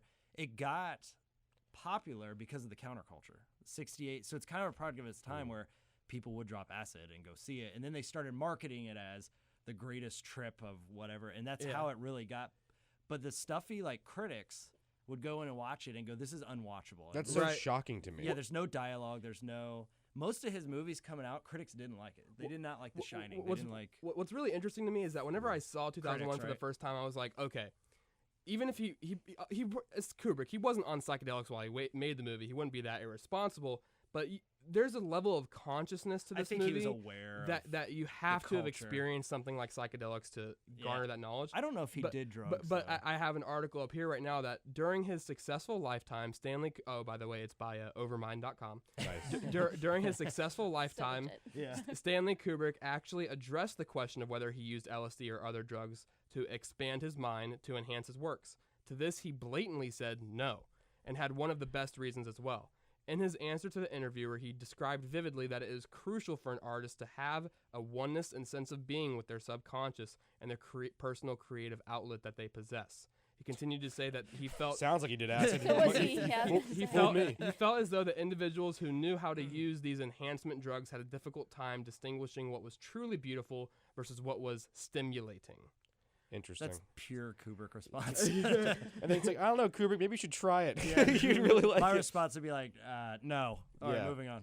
Yeah. Right, yeah, yeah. I mean, the guy definitely. I thought that that statement of having a oneness and sense of being with their subconscious was really interesting because that's basically what LSD and acid are supposed That's to do. what I'm saying. That's why it's so it's weird. basically bridge the gap between your conscious and subconscious. That's quite literally what they do. So for him to Yeah. feel that he has that connection with his subconscious without having done these Kubrick's drugs a woke motherfucker, man. is very, He very only interesting. slept like 2 hours a day. I mean, that's just.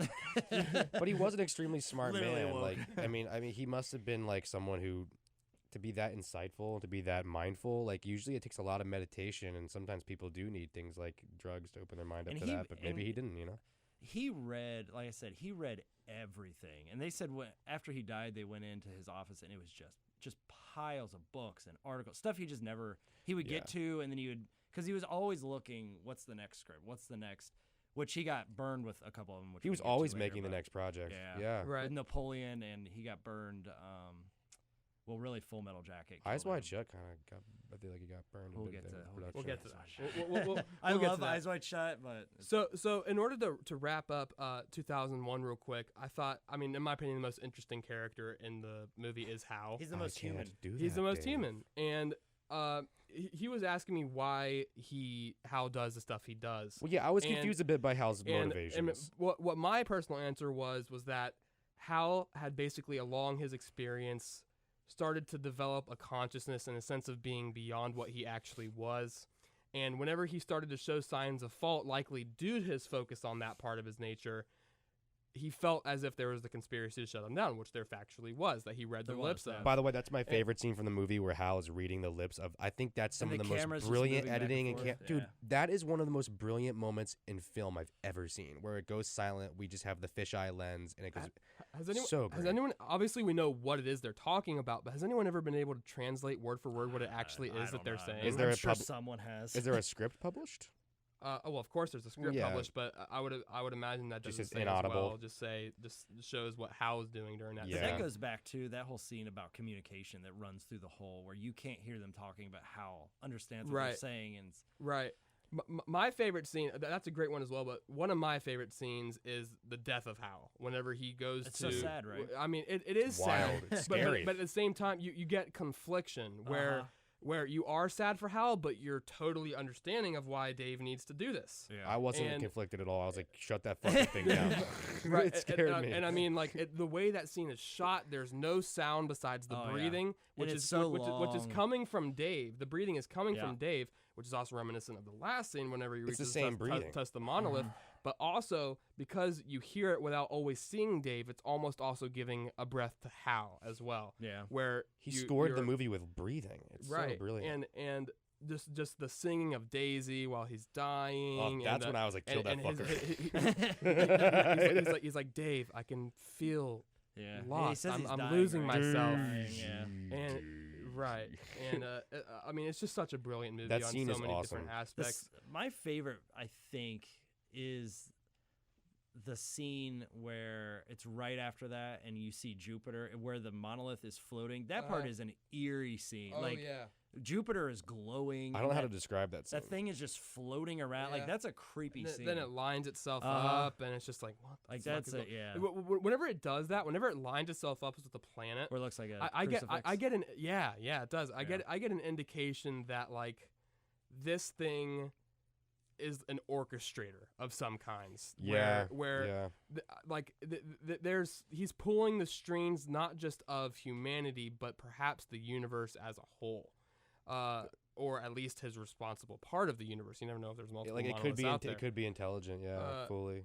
I have seen some stuff about how actually each monolith is a different monolith, not the same monolith, and that there are multiple monoliths out there that are all a part of the same with being. one another. Because I think isn't the Sentinel about that? Which is part of what explains why the monolith would be under the moon. Well, that's the like Stonehenge. That's the Stonehenge theory that they all were once in different pieces. They're very, you know what I mean? It's all one mean being, real but there's Stonehenge? different monolithic That's what physicals. Stonehenge was?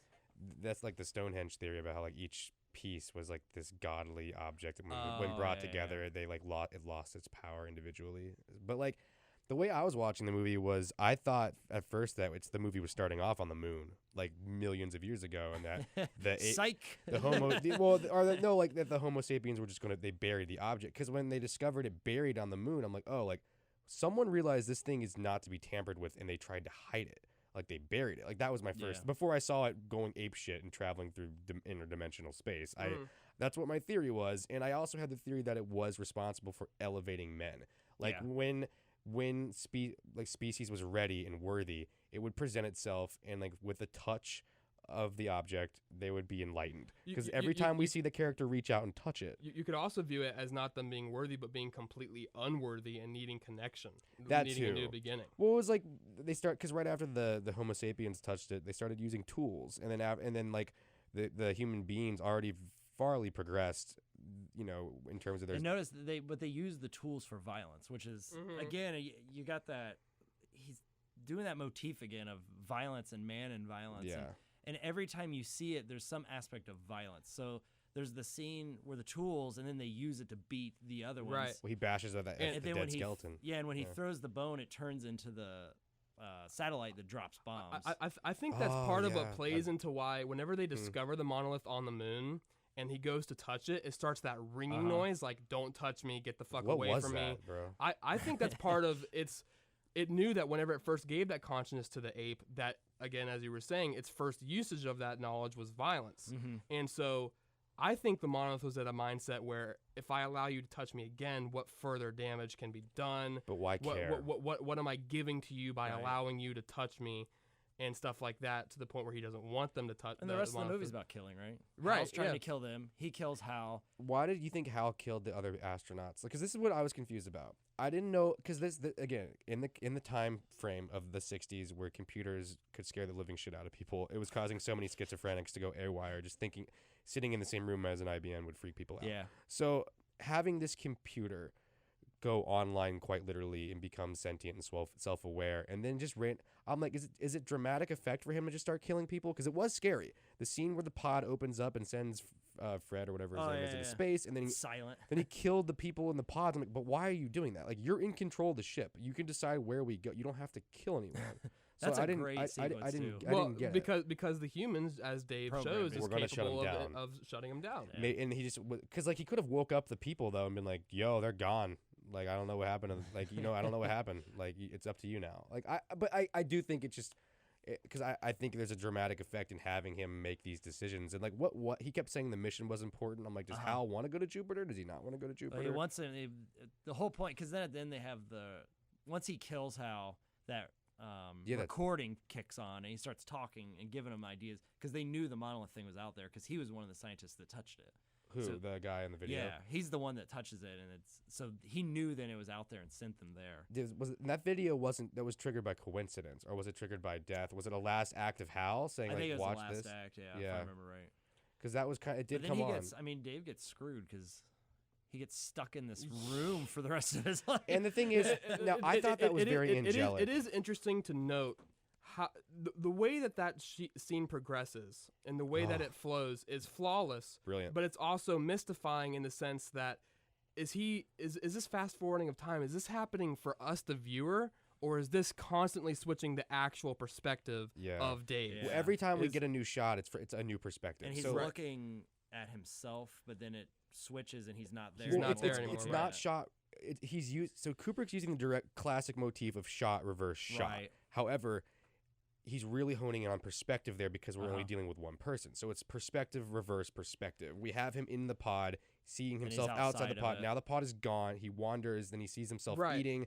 And you had the theory of reincarnation or of like perhaps purgatory or like I don't know. There's a lot written on that thing. That whole scene is based on perspective, not just from what he's experiencing, what we're experiencing as an audience, but the monolith's perspective at the end of that scene where it flips to it shows him on the bed, what he sees the monolith, flips to the monolith, what the monolith is seeing, and the monolith is seeing a baby. Exactly. And why would he go back to being a baby after being an old man too? It's like the cycle continuing, and it is definitely without a doubt the same actor because it's molded after his face. Yeah, they molded it after his face, I think. Part of what I think is that you also wonder like, why did he pick Dave out of all humans? What's so special about Dave?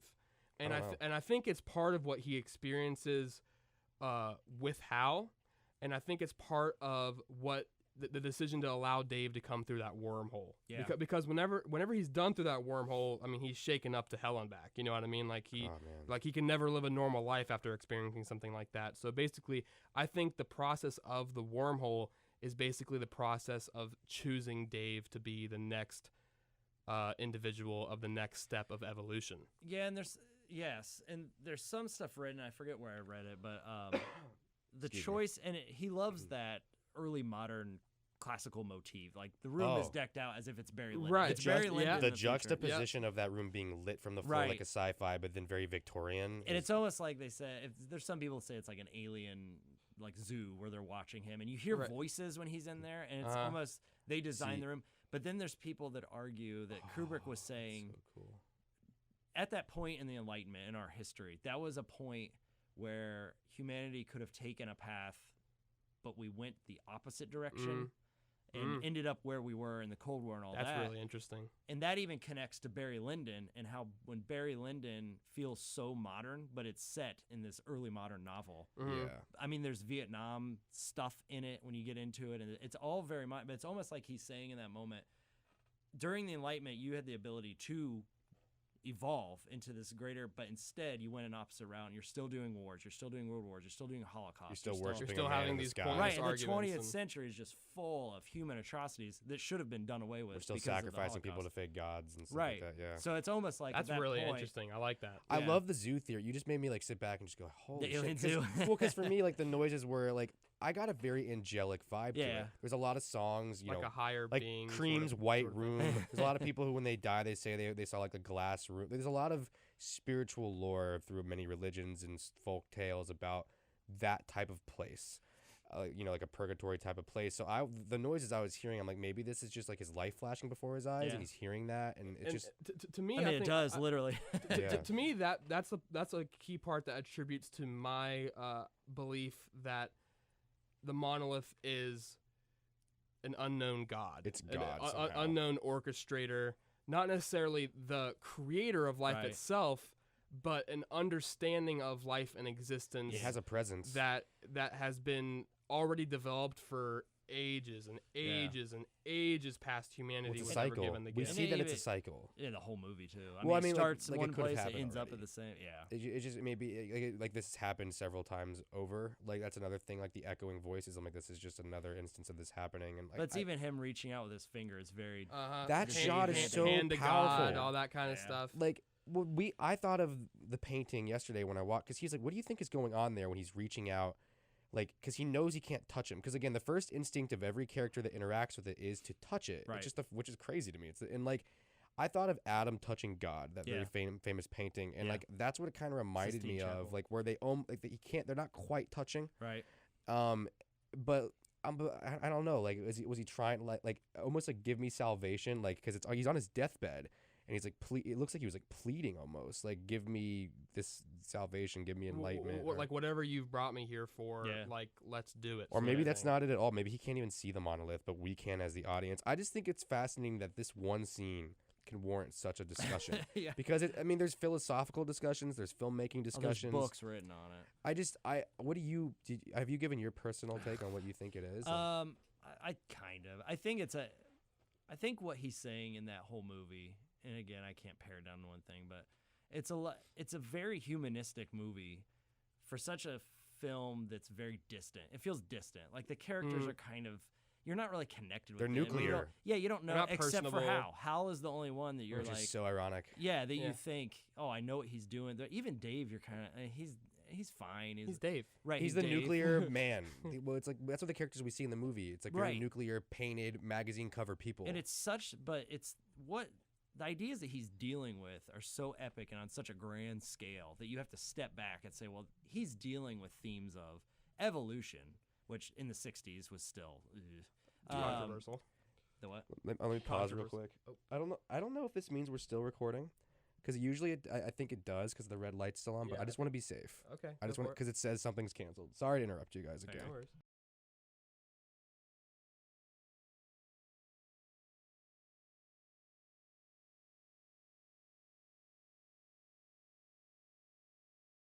Sure. But yeah, continue. Allison, make sure to give your thoughts on it as Yeah. well. Well, I mean, Excuse me. when you were telling me about him coming on, and then I asked you, like, I think it was a couple weeks ago before today, what his thoughts were on the conspiracies with that movie, and you're like, he refuses to talk about them in class. I just wanted to know what your opinions conspiracies? were. With That 2001? Stanley Kubrick helped fake the moon landing, Well, dude, he made and not just that. There's like so many his footage of that is conspiracy crazy. theories that like come out of that, but that's like the main one that he helped fake the moon A landing. lot of it's the front projection. Yeah. Because he developed that. I mean, they'd used it for, but his front projection, they argue the moon landing is front projected. So Yeah. that was one. When would There's he a- have had time to even do the moon landing? So here's my thing on the He's moon making landing. movies. I've seen stuff, and there was one picture I saw, and it was him walking with some executives, and they said, "Look, it's NASA." It's not. Right next to him is Arthur C. Clarke. So it's like it was probably the two producers he was working with. Right. Yeah. There's so many problems with the moon landing videos and That's all on, the that's flaws. on the government, yeah. Kubrick wouldn't Kubrick wouldn't have done it. The wave true. flagging, That wouldn't absolutely happen. fucking not. The Kubrick wouldn't camera- let That's that the happen. best argument for him not being Right. having done When it. when the lunar module takes off and the camera pans up, Kubrick wouldn't have done that. Like, Yeah. or maybe he would have said, well, I got to make this look kind of Kubrick- crappy. Well, he but would have I- went. I think he could have went for hyper realism there, but like I don't know, like he did because we've seen him do space and he's done the best space footage I think ever, like ever.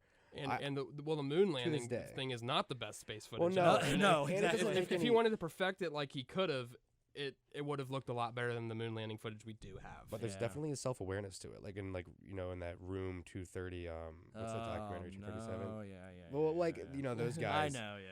But like, and then Danny's It's shirt fun in to The watch. Shining, Yeah. like that's Kubrick just poking fun at it. I'm guessing He knew about it at that point. Well, that's like Paul McCartney wearing no shoes and saying "I am Yes, he's dead" and things dead. like that. So Yeah. like, I think that's just Kubrick having fun with that. I would imagine because it's like, why would you directly poke fun at things like And why that? would you make an entire movie and then go, I'm just hiding details about the moon landing? Does Kubrick seem like the kind of guy to do a government contract to fake a moon landing? I don't know. It doesn't He would very have seem he much wouldn't like have kept it secret.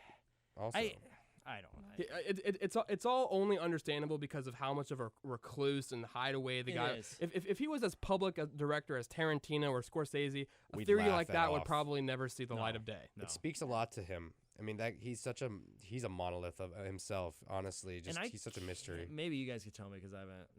The moon landing stuff, I remember in high school they started, not with Kubrick, but they started talking about faking the moon landing. And it was right when the internet was getting where everyone was on the internet. And so immediately, Yeah. conspiracy theories. But I remember even then hearing some of them and I was kind of like, I get the main argument of we had to beat Russia and all of that. I get the fake moon landing argument. I don't believe it was Kubrick.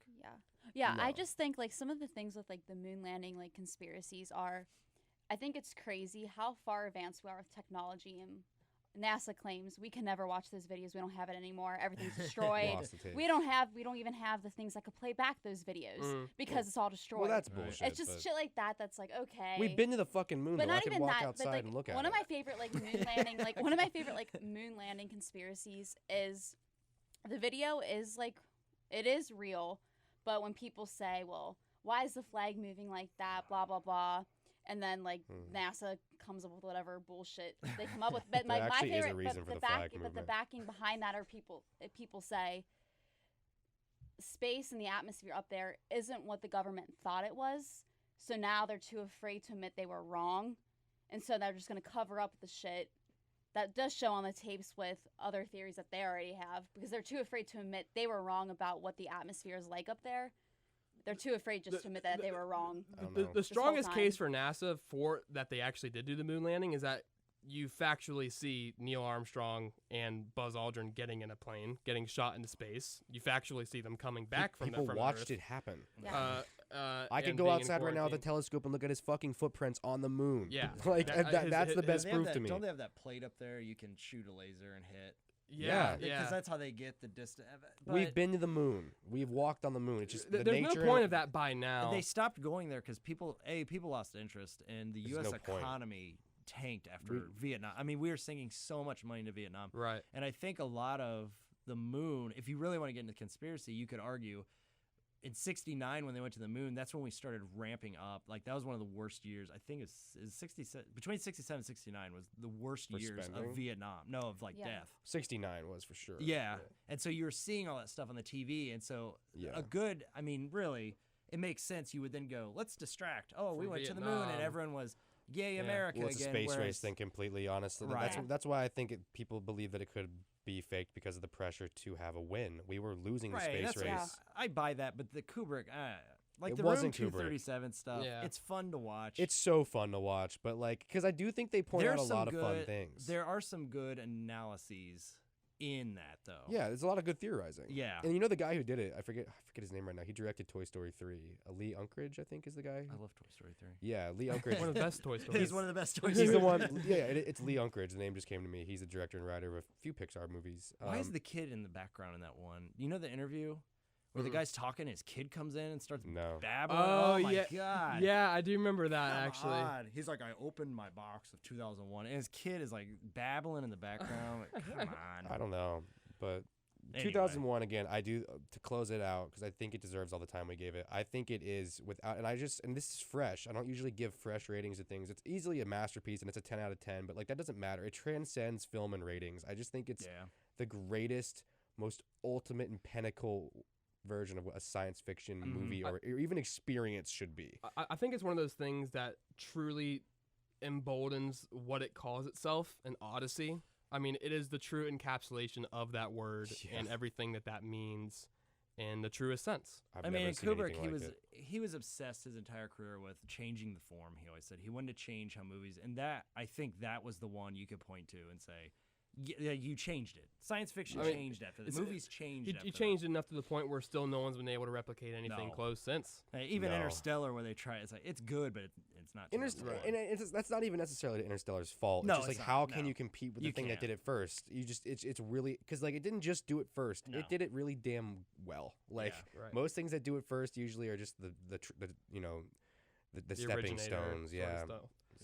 So speaking of controversy and conspiracy, let's move into a very personal favorite film of mine, not just for Kubrick, but for all of film. Favorite? You loved it in Orange. Class. Dude, you know what? He watched it like 17 times. I honestly have to apologize to you because I turned in a paper about Clockwork that was so shitty. Because I literally was too focused, like watching the movie. Then I don't even know how to explain it. I turned in such a shitty paper about A Clockwork Orange, just talking about Alex. When we got to Clockwork, I could tell from a teacher's perspective, that's when your light bulb like went off. And every day in class, he's like, did you see this part? Did you see that? And I'm like, yeah, I did see that part. You're right, I did see that. And I could tell he was like blown away with Clockwork Orange. And I was like, it's the movie that it's the movie that not only made me fall in love with Kubrick, but maybe look at film. You say that all the time. I love hearing you say that. I just have like whenever I watch it, I have like such a big moral debate with myself. Yes. Because I mean, well, the first time I saw it, I was like 15, so I was so creeped out and like so like messed up that I didn't understand what I was seeing at the time. But like, I've watched it so many times, but it's always, I feel bad for either A, not liking it because what it's about, or B, liking it and then being like, shit, I shouldn't like a movie like this because of what it's about. So it's like I just have like such this big moral debate of whatever. Whatever. I love it. Ironically for me, the most controversial, well-known thing about A Clockwork Orange is its first half, the rape, the murder, that's the right. violence. It's But rough. it's the second half of Clockwork Orange that makes the movie what it is Yes. to Me me. too, Yeah. man. I mean, the Got ending. that scene where they're beating him in the trough. Is Oh just, yeah, and the videoing, the ultra violence, and Video. his trying to you can still see how the therapy isn't working. He's Uh-huh. playing it off like it's working, but he still wants to go back out and just be old classic Alex. And then Dude, yeah. out of nowhere, it actually does start working, and like to the point where he still doesn't want to do it, but he gets physically sick at the thought of it. And I mean, it's masterful, and the ending is probably my favorite ending, cherry on top of a movie ever. It is, It's my it is favorite very- character. Oh, I gave it. I was cured all right. to me, that's the thing. I'm very serious, Dustin. I'm a very serious list taker. I take the list very seriously, right? You should Yeah. see his list. So I have a bunch of lists, and one of them is my top 10 favorite character arcs of all time in cinema history, and Alex is on there because I think I like the reversion. Like Yeah. he goes to a point and then comes right back where he started. He starts at point A, And- travels to point Z. B through yeah. Z, and then comes right back He to point develops, A. but regresses. Yeah, I Yeah. love that because I think it's one of the best character studies ever done for a character. I mean, Not just character, I would say humanity. yeah. well, that's a Kubrick thing, And especially. I think But that's, so here's my thing with Clockwork, and here's where. So I came to Kubrick films relatively late in my life. So I saw The Shining when I was in high school. Didn't get it. I was like, that wasn't scary. I don't know what that was that I just watched. Didn't watch it. I saw Clockwork when I was an undergrad, and my friend says, "Oh, you got to watch this. You got to watch this. You got to watch this." And I'm like, Yeah. "All right." And we heard, it's violent. There's rape and all this stuff. So you're sitting there watching it, and I was like, I watched half of it and shut it off. I said, I don't get it. It wasn't until I was probably close to 30 that I forget what it was, but I ended up rewatching The Shining, which was for whatever reason, it clicked, and I was like, this is a genius film. And so then I went, and Clockwork was the second one, and I sat and watched it, and I still was on the fence where I'm like, I don't know. was it tone you think that was a bit off? Yeah, I for don't you? know I don't think I was getting it. And it's like, Kubrick is one of those directors where he didn't take his audience's intelligence for granted. Like No. he Absolutely not. he threw it at you, and he said, He respected the audience. yeah, he said, here's what it is. And I think sometimes it takes a development in your life to go, oh, I get it. It's kind of like Dark Side of the Moon. I didn't get Dark Side of the Moon the first time I heard it. Then I got older and went, oh, I get what they're saying there. I'm getting old. I'm going to die. That's what you're telling me. I don't know. I almost turned off Clockwork Orange the first time I saw it too, like 30 minutes into yeah, it. like the first half is cool. And that's from one of that icky, I mean, the icky phase. The Yeah. opening shot is iconic as all Oh hell. my god! And the way so good. Alex's character, and we can get into this one, because I referenced Joker later with Clockwork Orange that no one picked up on. I think Heath Ledger. Oh yeah, But I totally Alex's got you. character, and they always say how Kubrick's characters aren't likable and they're distant, but Alex is so charismatic and so like Singing in the Rain while you're raping someone, and you want to go Improv, by the way. yeah, and then you go, But yeah, I was about to say. but he's funny, and then it's I shouldn't be liking. But I him, love and that yeah. scene. That's what's but I think that's the best thing a director can do is make me have cognitive dissonance in a film. Like, Right. you know what I mean? Like, Right. truly, especially about a raw subject. It's not something that's just like exaggerated. Like, I'm seeing some warfare and it's action packed. Yeah. And like, wow, this is fucked up, but it's awesome to watch and it's beautifully shot. Like, no, these are people in a room just beating the shit out of somebody and he's singing and he's awesome to watch. It's and a I want to watch. classical music, like Oh, a right. ballet of fighting, like murdering people. And yeah, the twisting of his mind is so unique, and the charisma he has as a person makes him such a unique character that it's hard not to like him in a sense. was that in the script? And not at all to that you're always off put by the character. Yeah, And it like what you were saying with Joker, Malcolm McDowell does like what Joaquin Phoenix does for me, where you sympathize for the character, you feel for the character. At certain points, you like the character, but the character keeps this distance from you of repulsiveness and mentality that you just simply can't endure. They just They're kinda, bad he, people. He pulls that rug out, and Joker did this for me, where I said, I get where people are anxious about Joker because Joker really isn't that violent. Like they It's kept really saying, not. It's violent. It's violent. And I was expecting, some Me kind of, too. some kind of kung fu movie. We where he talked was about flying that. off. We talked about when I walked out of the theater. I'm like, this isn't a critique, but I expected that movie to be like fucking It's not. revolting. There's like 3 incidents of actual violence. Right. Yeah. What it is the violence is realistic, and you are connecting with Joaquin Phoenix like you do Alex, but then all of a sudden he shoots 3 people on a train, and you go, not supposed to like that. But you root for him to Yeah, do I was it. saying, the whole time I was like, I'm rooting for You're the Joker rooting the for him. entire Right. time. Like, I want him And to like and win. he's the but- protagonist. Yeah. For me, the point where he really lost me, where he lost my sympathy for Joaquin Phoenix's Yeah. Joker, by the way, was when he kills Randall in his apartment, and he's like, okay, Yeah. he's gone from the point of just killing, that's the point where for he's a- self-defense, and now he's killing the people who have done him Yeah. wrong. But for modern audiences, that's stuff.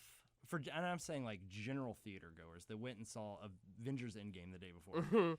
That stuff's uncomfortable because you're not used to seeing it. You're not used to seeing a main Yeah. character do that stuff, and that's why I think even then, Alex, it triggered people where they're saying, I don't like it. He's raping, but then I And kind he of likes like it. So And they instead we weren't should- flashy about it. They were intimate about right. it. We That's should another just thing. say, ban it. I think his that's- writing is very intimate, Kubrick. So, like, because a lot of the times, like I said, it would just be this exaggerated thing where it's like they cut, or you know that someone was raped, or the character's just a bad character. There's a lot of Yeah. bad characters that I love to watch on screen. But when we intimately spend time with them and we witness every moment of it, it is kind of like, all right, I am feeling a glass half empty here about it. Yeah.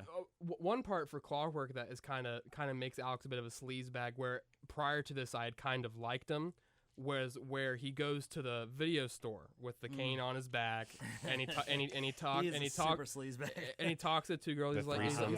he's like, you really like that popsicle there, whatever he But says. then He's it's like, shot in fast motion. Yeah. It's The like, threesome time lapse Yeah. is so crazy. to to William me. Tell overture. That's when I first it was looked the at my first thing to ever do that, right? Because like that's kind of like a Hollywood like trope now, is like doing fast-paced Time action lapse. with that music in the background. Oh yeah. And it was the first thing to do that, I believe. That's when I looked at my brother when we were watching it this past July, and I'm like, "Do we want to keep watching this?" And like again, I'm like, and like now I was like, "This is fucking awesome," but I'm like, "This is this weird for being weird, or is this just like Weird. we were just trying to choose a movie to watch on like a Friday night?" I'm like, "What? Let's just put on John Wick or something." But, like, but, like- violence. But it's so the thing he was doing with Clockwork was he blew the budget out on 2001. He went, I forget how many millions of dollars over. really, And the studio said, "Whoa, dude, like your next movie, you can't." And he said, "I can make a low budget film." And so I think he did it for $2 or $3 million or something Wow. like that. And he shot it, and fuck. it's a low budget. Adjusted for inflation, I'm Right, guessing, it's a low budget film when you watch it, but the way he used the camera, the angles, the lenses to that first half, you're completely in The lighting. Alex's like drug stupor. Dude, is the what you're lighting. in. I think the Right. production design. Like, I'm shocked to hear that because to me, I think it's some of the most impressive production design No, ever. it is. The shot of them in that cafe at the beginning, I'm just like, Oh, this that's is one of the- so That's crazy. probably my favorite Kubrick opening. Really? It me too. still gives me chills. Me too. The And- way and- he does that slow, Yeah, reverse and tracking, but then you the see narrating. the weird world he's in with the BDSM What- dolls. what's and the- what's really cool is how like literally like whenever it moves away, like you at towards the end of that opening scene, you're pretty far away from Alex, Mhm. but you still feel his presence. Like you're still looking at him, even though you can't meet his eyes. You're still looking at Alex. Right. It's Yeah. that 1-point perspective. Right. Maybe you've glanced around to look at the settings. Maybe you've noticed the nude models on Yeah. the mannequins on the side of the thing, but you're still focused on Alex. Has Malcolm ever talked about how messed up that role made him or anything like that? Well, actually, the thing for Malcolm McDowell was that after that, he kind of somewhat typecasted himself. He did some weird. He did that like He did Caligula, and it was he bad. kind of just typecasted himself for a short period as the anti-hero, the guy who plays fucked up roles. Yeah. And that started with Clockwork. But what's also interesting about Malcolm McDowell and Clockwork Orange is that it is one of the very few examples of Kubrick respecting and allowing the input of an actor of his to be brought to the film itself, Mhm. to where Kubrick isn't telling them what to do in its totality and has everything written on a paper form. It was fluid between Malcolm and Kubrick, and they both decided on what the vision was for the character, how he'd be represented, the actions, and everything about the character. And Clockwork was one of Kubrick's favorite movies his whole life. Absolutely. And he was actually really hurt. And there's a scene in this book where Emilio, the driver, was asking him towards the end of his life, and I think he was filming Eyes Wide Shut, and he was asking about all the movies that Emilio just watched, and he said, and out of nowhere, Kubrick says, "Well, did you watch Clockwork Orange?" And he was like, "Yeah." But Emilio said he was really hurt how people read the movie. right. Like they read it in the light that wasn't supposed to. They saw it and they went, "It's violent. It's terrible." It's encouraging this. Yeah. Which is literally the reverse of what Exactly. he was getting at. Like Exactly. he was saying, and Kubrick was great for, I think his quote is, he just wanted to bring out what was already there in people. Mhm. So what he's saying in Clockwork is, this is you, humans. You all have the capacity to kill. You have the capacity to rape. But you also have the capacity to love Beethoven. And so that's what Alex is, and that's what the movie's saying. But people saw it, like kind of with Joker, and they said, "Oh, it's causing violence, and it's causing." But that's not what he was going for, and it's Right. And there's so many ridiculous scenes that how can you go like the scene where they're in the casino, right? The derelict casino, and they're playing. It's straight like WWE, where there's people flying through the air, and it's so over the top. That it's not. It's zany. But the then movie is Those zany. people got really hurt during that scene. Yeah, by the they way. were throwing like glass. But then the very next scene, he's raping someone in a house, singing in the rain. It's so over the top, and I don't think people knew how to take it. I love how they used the Malcolm McDowell improvised to do Singing in the Rain during the scene, and Kubrick agreed to it, and how they implemented it later in the film when he starts singing it in the bathtub. The trigger. And the face that guy makes, like Yeah. whenever he hears it, is just so like I can see I it right love now that. in my head.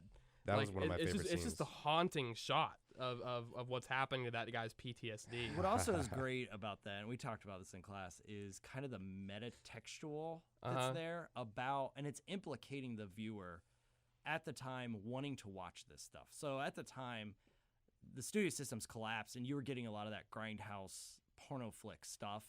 Yeah. And so it's almost a commentary on, you wanted to watch it, now we're watching it. And so that's why you see a lot of scenes of, like with Alex with the treatment, where he's watching these graphic, violent scenes, and he can't stomach it. But then you as a viewer are sitting and watching, like you went to the theater to see it. And so it's almost like Kubrick thumbing at you. Like, Right, yeah, like a you little wanted to meta. see it. And what's also kind of cool too is that whenever his PTSD is triggered and they get him and they put him up in the basement, and it goes to that shot first on him, Yeah, it's the the writer, it's and the reverse. it does the exact same thing it does in the opening of pulling away from him, and his droog, so to say, are the woman and the man, It's and like the journalist and the yeah, and the guy who plays Darth Vader subsequently yeah, later. yeah. And so it's just a brilliant film. It's the film that made me look at film differently, and it will always have a special place in my heart, no matter how fucked up it is. Same. I'm gonna do the same thing. I'm gonna reset this real quick, just 'cause Okay. I think we're good. I'm just being safe about it. So.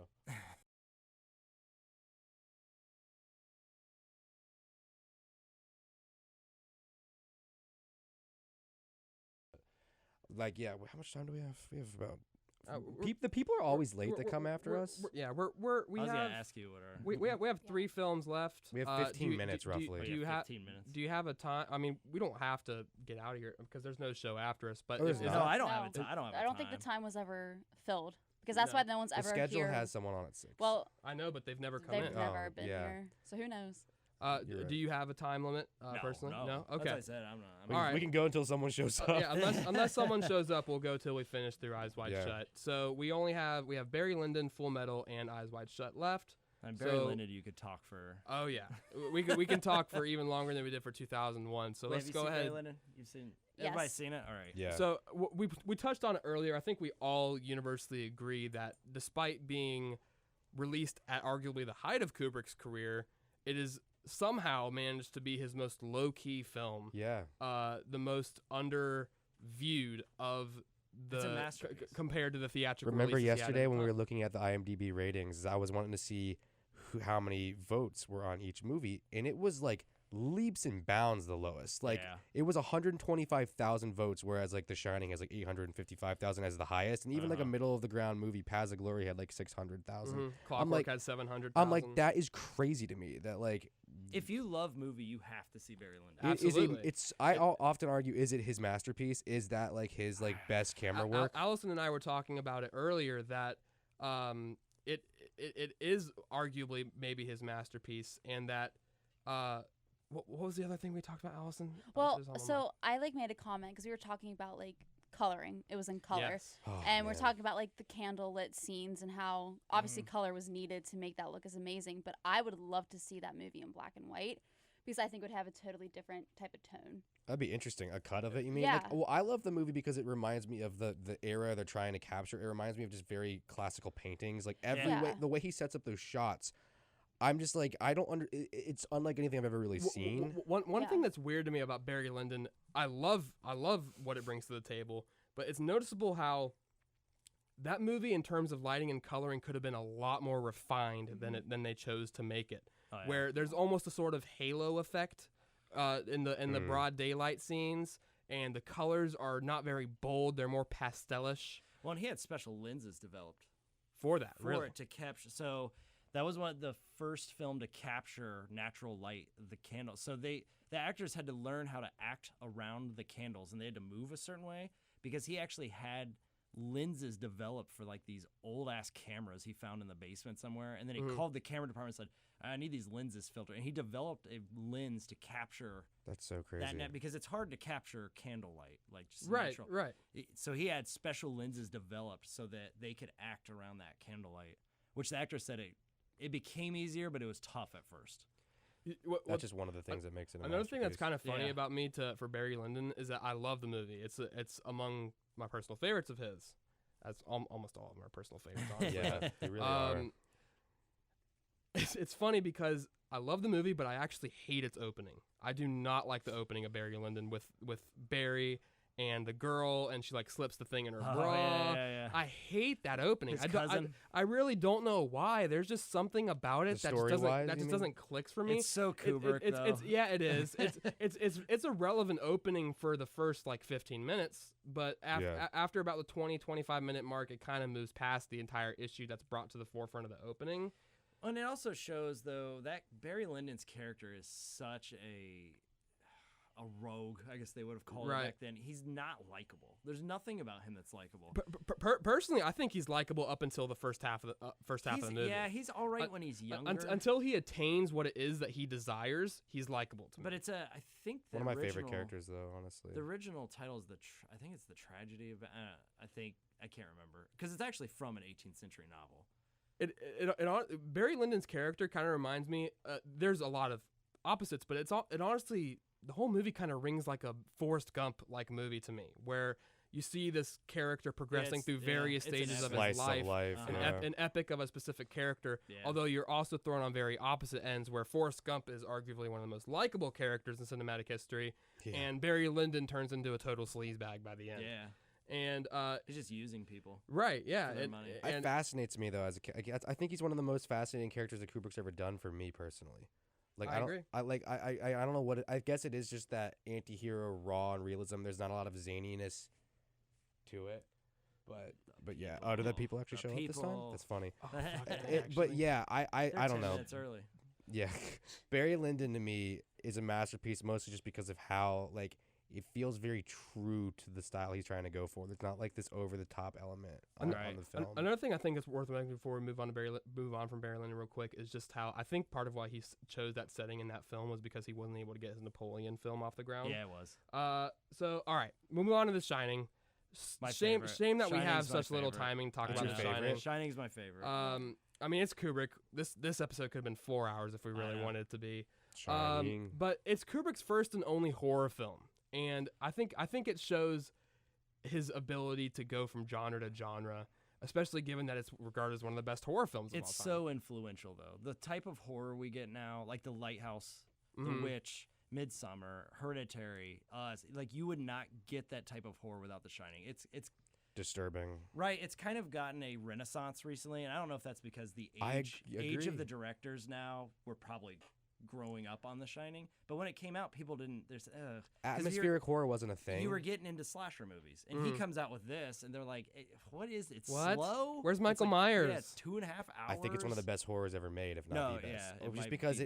Just because of the fact that it is just atmosphere. It's just atmosphere. Smart. It's a smart movie. Like the Overlook Hotel is so foreboding. Yeah. Like it has, just like the Monolith in 2001, it has a presence of its own despite being an inanimate object. And it's all based on psychology and just the dread. The whole movie, the way it builds up, and it's just unnerving. That's the best horror now. I mean, you still have garbage horror movies coming out, but the best ones now, you can clearly point and go, yep, They watched The Shining once or twice. Do you Yeah. guys know why it is that Stephen King dislikes The Shining so much? He doesn't like the Well, portrayal of Jack, right? Yeah, I was gonna Yes. say there's like this huge theory about Fuck you, who Stephen Jack, how like Agreed. about the way he took Jack's character that is completely polar opposite than how it is in the book. It's not But necessarily Kubrick, polar opposite, honestly, I don't think. Well, I don't even think predictable. It's honestly the fact that it's Kubrick wasn't even predictable. trying to make an adaptation of the book it's- completely. I it's- don't think at all. He took inspiration, obviously, Yeah. but he wanted Yeah. to go in his own. It's one of those route. things where like Jack's character in The Shining basically starts like Normal. basically at a point in the book where Jack is like 3/4 of the way through the book where he's already kind of getting Yeah. crazy and I has hate his Jack in family's the back. book, though. Have we all read the book? Yeah, I've read the book. I have just recently You've- finished the book. Yeah. Jack, you were supposed to finish it. I've I read. know. I've read the book. I think Jack is better. I like. He's boring in the book. Yeah. Yeah. It's more well. A He- lot of that. The problem that Steven had, like on the record, the thing he had is that the casting of Jack Nicholson just after Cuckoo's Nest, a guy who was possibly typecast as being this over the top, like you're the scary character. He's like, he wanted it to be a shock. You wanted to have a character you loved and empathized with, this warm and gentle father, not this guy who might possibly be like an abuser. And then it's just like, I'm Jack Nicholson. I'm gonna bash your fucking brains in. Right. You know, like he didn't like that. I think it works for the movie. I think it works. Oh, it's very, over the really well. top and it's great. And part of it is because Jack in the book is Stephen King. That It's he said Stephen King. It's his most autobiographical character. So for it to be so different in the movie than versus But in can the I book, just say to Stephen King when he listens to this, like, get over it. I'm sick of Like, seeing. yeah, I saw an article 2 days ago where he's like, Dr. Sleep is- Dr. Sleep is the greatest version. I'm shut up, man. Yeah. Speaking of Dr. Did Sleep, you I see did it? I did want to No. get your opinion on. Really, you haven't? I didn't see it either. I just saw it It's- recently, and did you see it, Allison? Yeah, I did. And then, like, the thing is, a lot of people, like, what pisses me off is everybody that sees it, they're like expecting something like The Shining. It's not like Right, The Shining, like and- Kubrick's Shining at all, and- because it's not even based completely off of the book. And the thing, like Dr. Sleep was. and the thing is that they're not trying to be like Kubrick's movie. Yeah. That's what pleasantly surprised me so much is that they don't try to be Kubrick. They don't Yeah. try to Right. take The Shining. But they Yeah, use but it it's make it very their like own. Stephen King was And very they- put a stamp that I I will- like this. You can I make I this will movie admit, and I you will put my admit name that on it. Stupid. towards the end of the movie you get a bit That's more stupid. you get a bit more fan service than you need towards the end of the movie. Yeah. I'll just watch The Shining. The reasoning of going to the hotel is pretty solid, but the execution of them being at the hotel could have been a lot better. It was risky even going there in the first place. But what I will say, man, is that it was a really big pleasant surprise for me. I went into it not expecting to like it, but the movie stood on its own, didn't try to be The Shining, but made honestly worthwhile connections. Ewan McGregor did great in my opinion. McGregor's fine. I just The child actor who I always couldn't even get through the book. I always have a problem with child actors, but the child actor of the movie did awesome as well.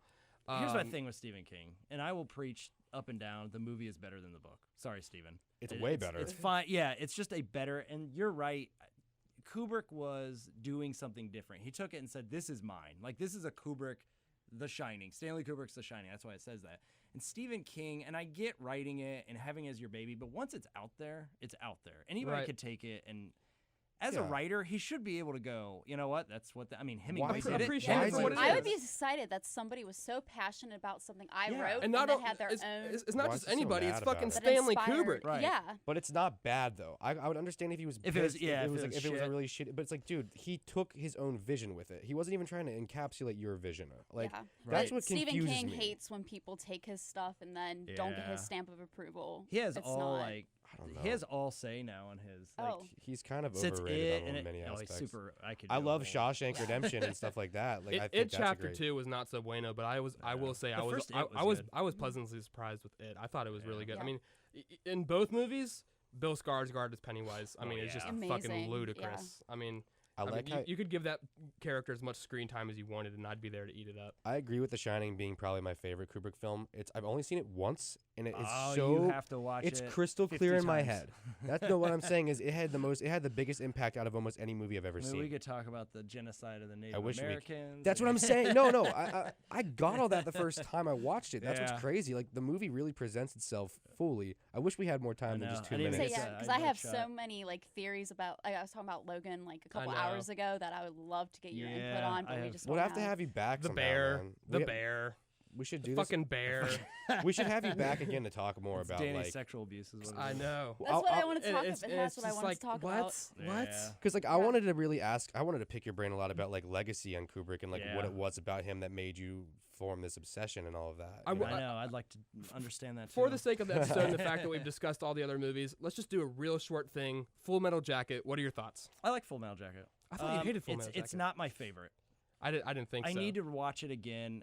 As far as Vietnam movies go, I think it does a good job of capturing the actual people of Vietnam and how they felt about Americans being on Yeah, their I think turf. and- Apocalypse Now does it better. I was about to say Apocalypse Now is my favorite Vietnam movie. One of my favorite war movies of all time. Period. Yeah, but it's a very surreal adaptation of like Heart of Darkness. But I Great will say, documentary, by the way, I will watch it. say, what was it? Full Metal Jacket, the training scenes or that training sequence. The first half of the is movie, amazing. the first half of the movie is what makes Full Metal Uh-huh. Jacket what it is. Yeah. And the second half is not necessarily bad. It's just so overshadowed by how good the first half Right. is Yeah. that whenever you lose your drill sergeant, you lose the training camp mentality. You lose a lot in that film. You lose what the film is. I probably need to come back because I had a lot to say about Eyes Wide Shut because I love Eyes Wide We- Shut. So do I, and I love Tom Cruise. Well, so.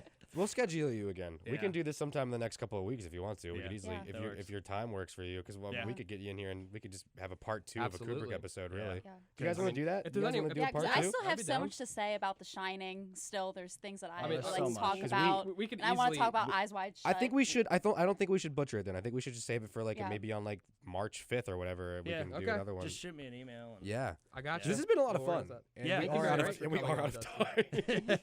Yeah, I mean, great. it makes Yeah. sense. It's Kubrick. So I mean, of course, I honestly thought we would run out of time, just like we Yeah. have. Yeah. It's just a sign of how great the director is. And Dustin, thank you very much for Thanks for coming on having once me. again. Yeah. Hunter, Yeah, thank you so Allison, much. this is Logan Lusk. Thank you very much for listening to AVHD podcast. See you next time.